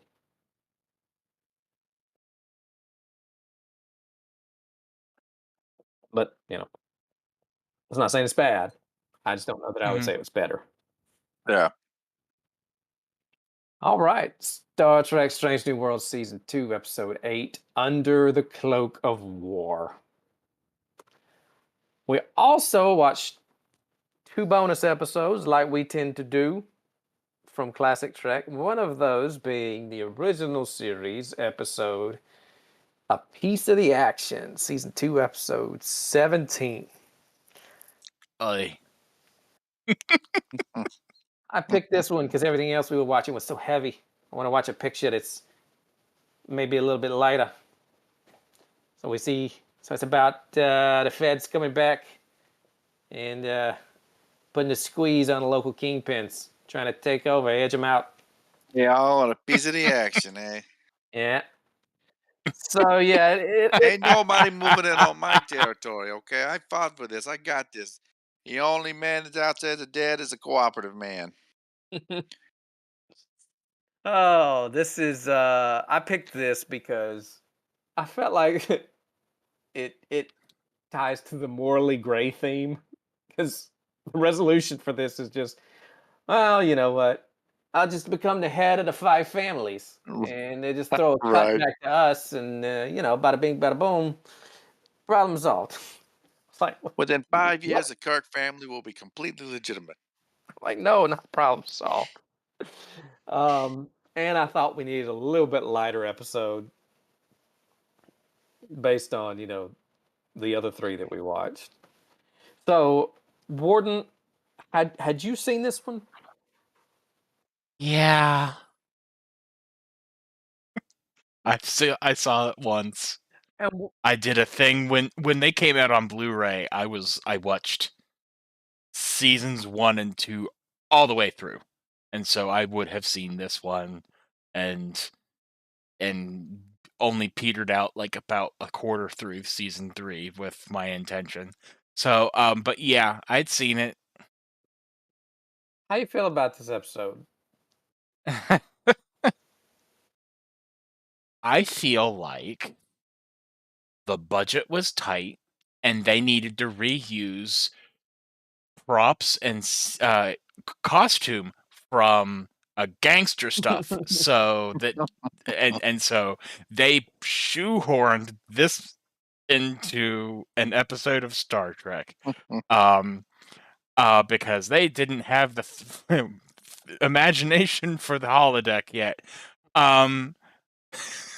This was, I mean, yeah, it was cute. They did okay. It's not completely in. It is definitely stretches credulity to suggest that an entire planet is going to base their entire completely right turn their entire culture based on what I'm sure is not even an especially good example. It's just a Right, it would have been history much better if he'd accidentally left like Godfather Part 1, 2, and 3. That would have made way more sense. But Godfather 1, 2, and 3 weren't even out yet at this point, were they? So maybe Uh, not. Maybe they left the book out. You know. it's silly. It's but I mean, But you know what? I found myself thinking, the scenes Spock having to like pick up on the whole gangster thing, Mhm. and like Nobody knew what anybody was talking about the whole time. and McCoy Heater? just having this look on his face like he's done with his bullshit. Just the whole episode. He's like, these two and their goddamn hijinks. But you know what? I found Kirk myself started thinking. chewing the scenery though.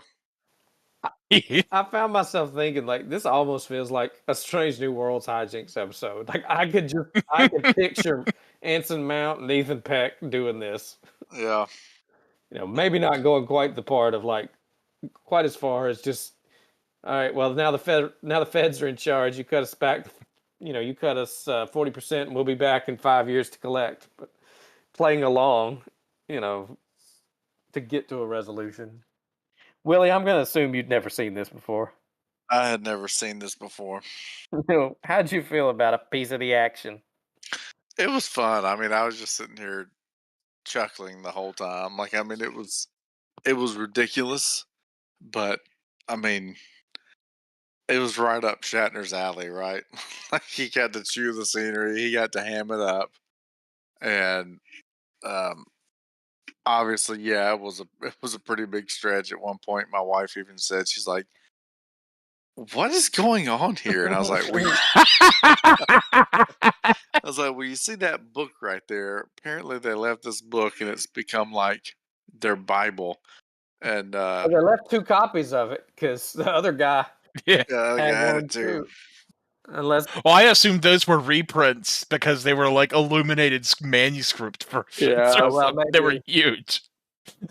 that was the first thing to roll off the Gutenberg press on Do that they planet. ever? Do they ever revisit it since McCoy left his communicator?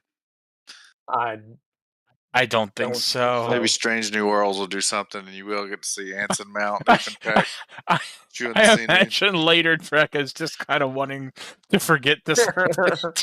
Maybe so, but I mean, it was it was fine. I mean, it was fun. It was fun for you to. If I had been just diligently watching the show at this point and was just hanging on, every week, just can't wait for the next episode to come out, and this is what came out, I might have been a little like, what? But for it to have been just something you recommended and I watched it late at night when I didn't have anything else to do, it was fine. It was funny. It was totally ridiculous. Um, I but think if you had been watching the show all along, you would have been completely on board with this because you'd have been expecting. I mean, this is like the 50th episode. maybe that's true. So there's a lot of things that are even worse. I'll say it like this: it was better than the Enterprise finale.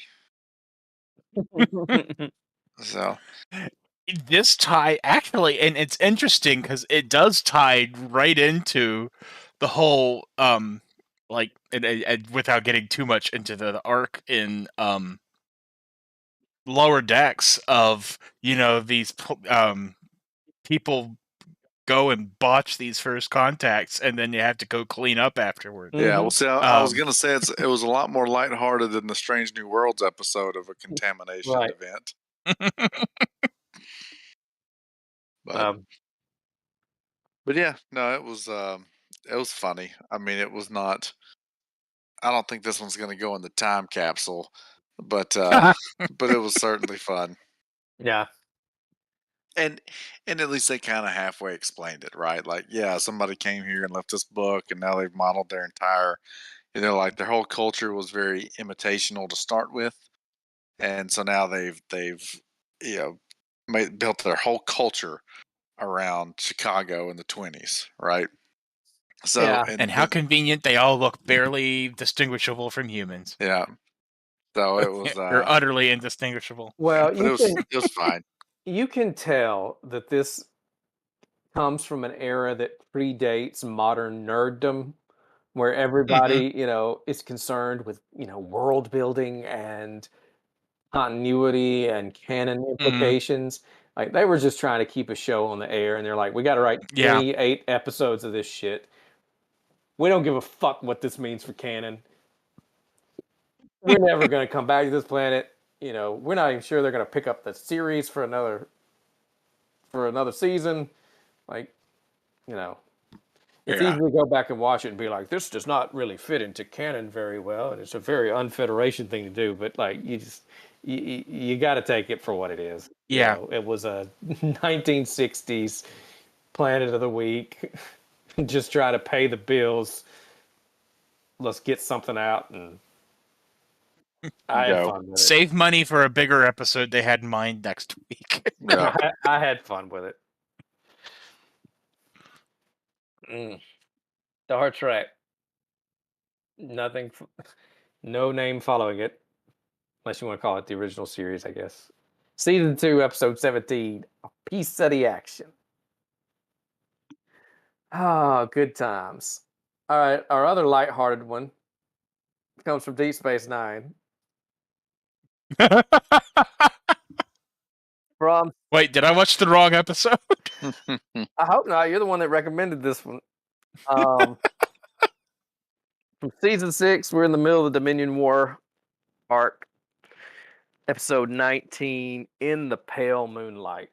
Warden, you were the one that suggested it, so tell us about In the Pale Moonlight and why you picked it. I mean, all, you could probably tell us more. This is like your favorite episode, but yeah, I mean, I picked it because I'm like, okay, we've got an episode of Strange New Worlds that's dealing with the morally gray world of war and the implications thereof, and this is like from Star Trek, prior Star Trek, like the gold standard when it comes to dealing with those issues, and thought it would be worthwhile to watch it and compare how they handled each. Handled it in both, and plus we've basically just been looking for an excuse to work this one in. So,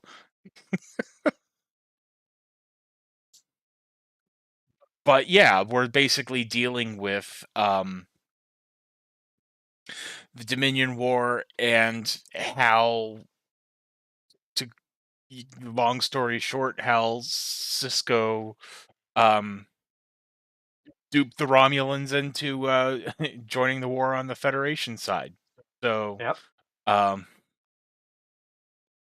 And how, he was, and he goes through these through the whole episode, even during his commentary about it, the moral back and forth, until you finally get to the end of the episode and he's like, yep, you know what, actually, I'm good with it. Uh-huh. Willie, had you seen this one before? Nope, that was my first time. Oh, it was your really well. All right, what did you think first time seeing it? I loved it. It's one of the best Star Trek episodes I feel like I've seen. It was fantastic. It also included one of my favorite characters, which is Garrick. Yes. It was a very Garrick heavy episode. Mm-hmm. You don't see a lot of the seedy underbelly of the Federation. And I mean, like, what they did was like full on, like World War II subterfuge type stuff, right? Mm-hmm. And I mean, had Garrick just not straight up planted a bomb on the guy's ship, it probably would have totally been an inflection point the other way, Mm-hmm. right? Um, I thought the format was cool, where it was just like personal log confessional Yeah. with Cisco, and I liked how he didn't, and Cisco to me was always kind of a morally gray character to start with anyway, Oh, right? for So sure. he could pull this off, right? Yeah. This would not Picard be a could have good never Captain done this, Picard episode. Yeah. you know. So Cisco could totally pull it off. He had access to people who could help him with it. I mean, basically, he bribed a Ferengi, Mm-hmm. right? He conspired with the Cardassian. He tried to dupe a Romulan. Like he literally engaged, in the behavior of all the races that he needed, Mm-hmm. and Had to barter with Chancellor Gowron to get a guy out of prison. yeah, and then basically threatened the prisoner. I'll send you back for execution if this doesn't work. You just totally railroaded Bashir, right? He's like, I don't care Mm-hmm. what you think. This is an order. You do it. And had it in writing ready for him. Yeah, knew that Bashir was going to ask for that, and again, I haven't watched a whole ton of DS9, but I thought it was a darker episode, right? But it Mm-hmm. was done in a way where you didn't feel just depressed after watching it, which I kind of is kind of how the Strange New Worlds episode this week was. So no, I thought it was great. I loved it. I'd watch it again in a heartbeat. I have probably watched this episode more times than any other Star Trek episode. I uh, I love this episode. So, full disclaimer, this is probably my favorite. Definitely my favorite Cisco episode. Almost certainly my favorite Deep Space Nine episode and one of my favorite Star Trek episodes ever. It's got to be intimidating and also very exciting as an actor to have to carry so much of an episode just you talking to the camera. You know, I mean, Brooks knocks it out of the fucking park, and half of the episode, he's got no one to play off of. It's just him in a room on a couch. And then again, you mentioned Garrett gets to just shine in this episode. Where he was one step ahead the whole time. Even knowing, that Cisco's plan was probably going to fail. And he is at his Garricky-ist in this as well. I mean, even to the point where, that at the point where he gets Cisco flat out punches him out, and he's like, that's fair, but, let's get back to... Yeah, now we're talking. If you allow your anger to subside for a moment, you will realize you'll get what you want. A dead senator in one hand and a seemingly legitimate rod in the other. Right. I ask you, what conclusion would you draw? And I loved it where he goes, to basically turn the Dominion War in our favor. It cost one Romulan senator, one Starfleet captain self-respect, and one other thing. He's like, I think that's a pretty criminal. Yeah. Yeah. He's like, I think that was one pretty good bargain. One thing I have to say, this is my only nitpick of the whole episode, is what about his 4 guards that were also on the ship? That's I guess true. it would have been a little unwieldy to say 1 criminal, 1 senator, 4 personal bodyguards, and the self-respect of 1 Starfleet captain. And Cisco's like, in the end, it's like, that's right. A guilty conscience is a small price to pay. And honestly, if the Romulans found out the truth, they might just stand up and slow clap. You're like, the Tausch Yard be like, you know what? Well played, son. I will say that this episode does have one of the all-time hilarious, unintentionally funny moments in Star Trek with the whole "It's a fake." Yeah, God, that was bad. Yeah, I've seen that in meme format many times. Yeah, that was pretty bad. That was very out of character for a Romulan. A Romulan wouldn't have played his hand like that. But well, I don't know. I mean, I think that him having, I think he was A, legitimately pissed, and B, him having something else to hold over the Federation's head. Yeah, I can see that reaction. Quark's good in his moment in this. He's like, I'm so proud. Yeah, nice doing bribes with you. I think we can call it a bribe. Yeah. Cisco's like, God damn it. Yeah. I really like the part at the end where he's pouring himself a drink to like kind of swallow down what he's done, and then like he looks at it and he realizes like, no, I don't even need to drink this way. He just puts it down. He's like, I can live with it. I am a fucking demigod after all. So, yeah, this is as well written an episode as you'll find anywhere in TV, basically. Well, it makes the whole planting a bomb in the middle of Kronos seem a little bit more in character for Starfleet. The one decision that they made when writing it that I'm kind of torn about is him going and getting Starfleet's blessing to do it. So this is all done with Starfleet behind it. And that's the only, I'm not sure how I feel about that. I think it might be a more interesting episode if he had to bear the responsibility all on his own. He does make the statement that, but I was the one that had to look a man in the eye and convince him that a lie was the truth. Yeah. But Starfleet knew about this, so, if it blew up in his face, yeah, it could mean disaster for the whole Federation, but it wasn't like he was going to be the fall guy. Well, but you also don't know if he may have been. They may have been like, you can do this. We approve of it. But if this blows up, we are not behind you. We will say we had no knowledge of this. This is all on you, Benjamin Sisko. But I don't think you're meant to believe that, because otherwise, why mention it? That he got approval. That's true. So I don't know. I think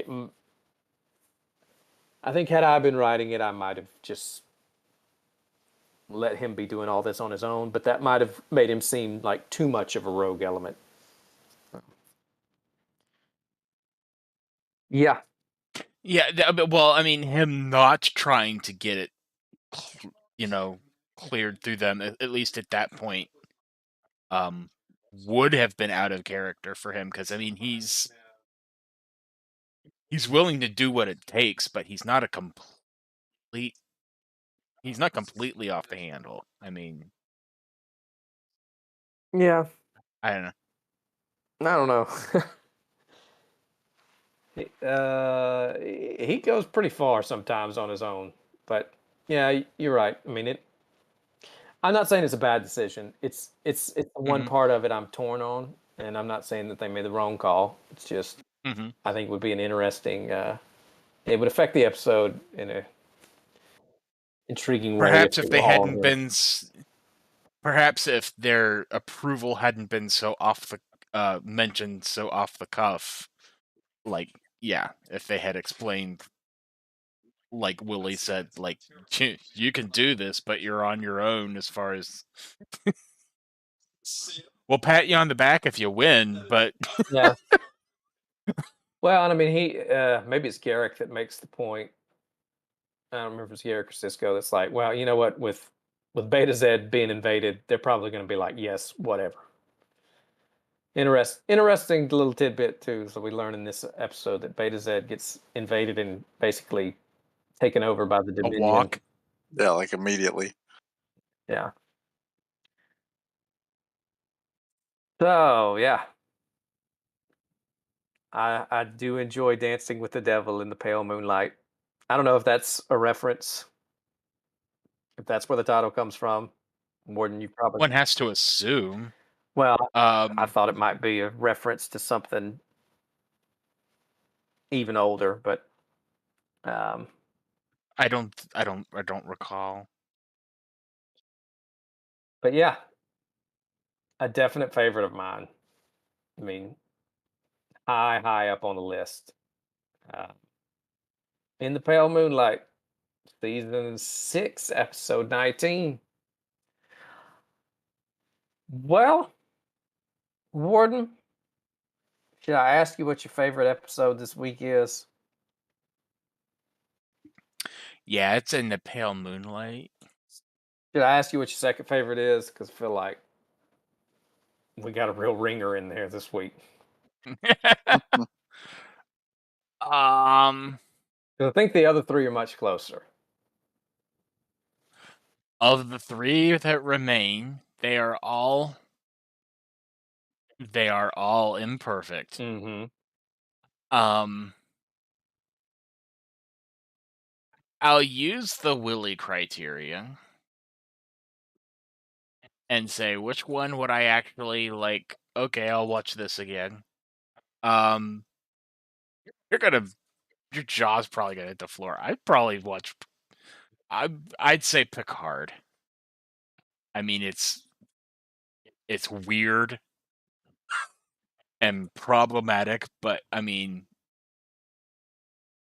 it was a good ride, and I liked the stuff with Data, and I love him coming back and being like, I forget exactly the exact wording, but I'm a pissed off android.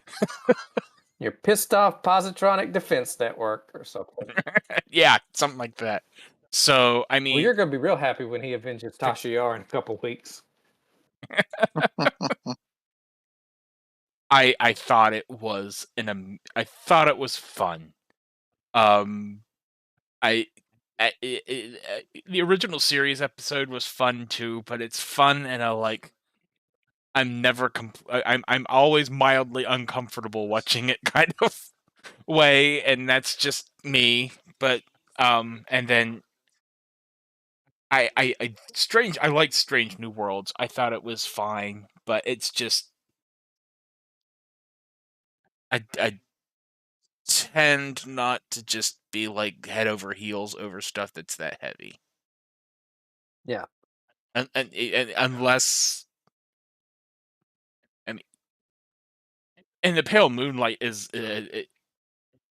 not a light episode by any stretch of the imagination, but they handle it in a way where it's more fascinating and thought provoking than just like, and then this awful thing happened. Mm-hmm. It's why I don't like. It's same reason I didn't like, and probably will never finish the Game of Thrones books or movies, because it's just like I can't watch things continuously go to hell. Mm-hmm. Right. In more ways than one, is what my understanding. But Yes. Oh.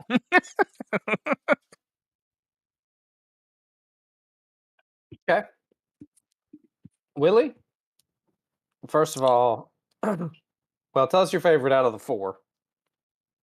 I mean, I don't think it's going to come as a surprise to say it was in the Pale Moonlight. That is fair. That was definitely the best, my favorite of the 4. So what's the best of the rest? Gosh.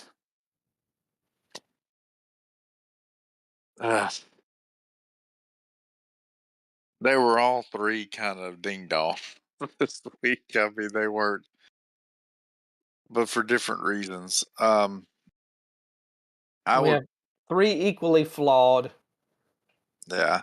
uh, but still with merit episodes. Honestly, and this probably sounds crazy, because once you've seen an episode once, it loses a lot of like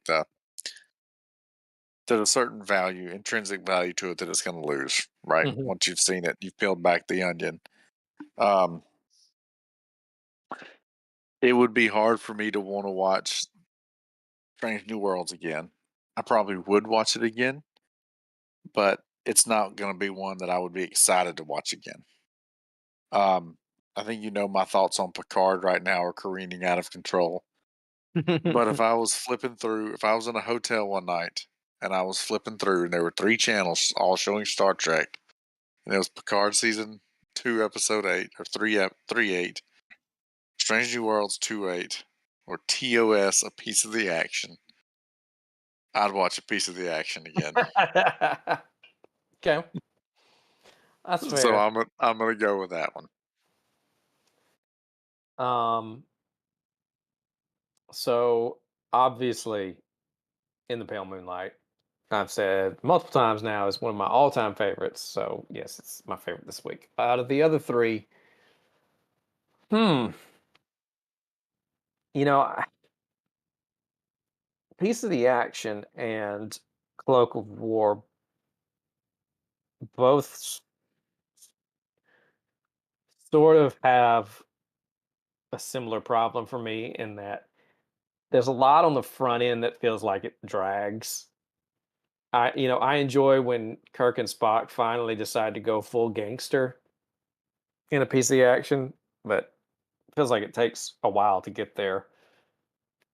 And I like the ending of the reveal and the ending of Under Cloak of War, but a lot of the stuff that actually, everything that does not involve Binga and Chapel directly, I don't care for. But I think it's a strong enough Binga and Chapel episode that I'm going to say it's the best, or it's my favorite of the three.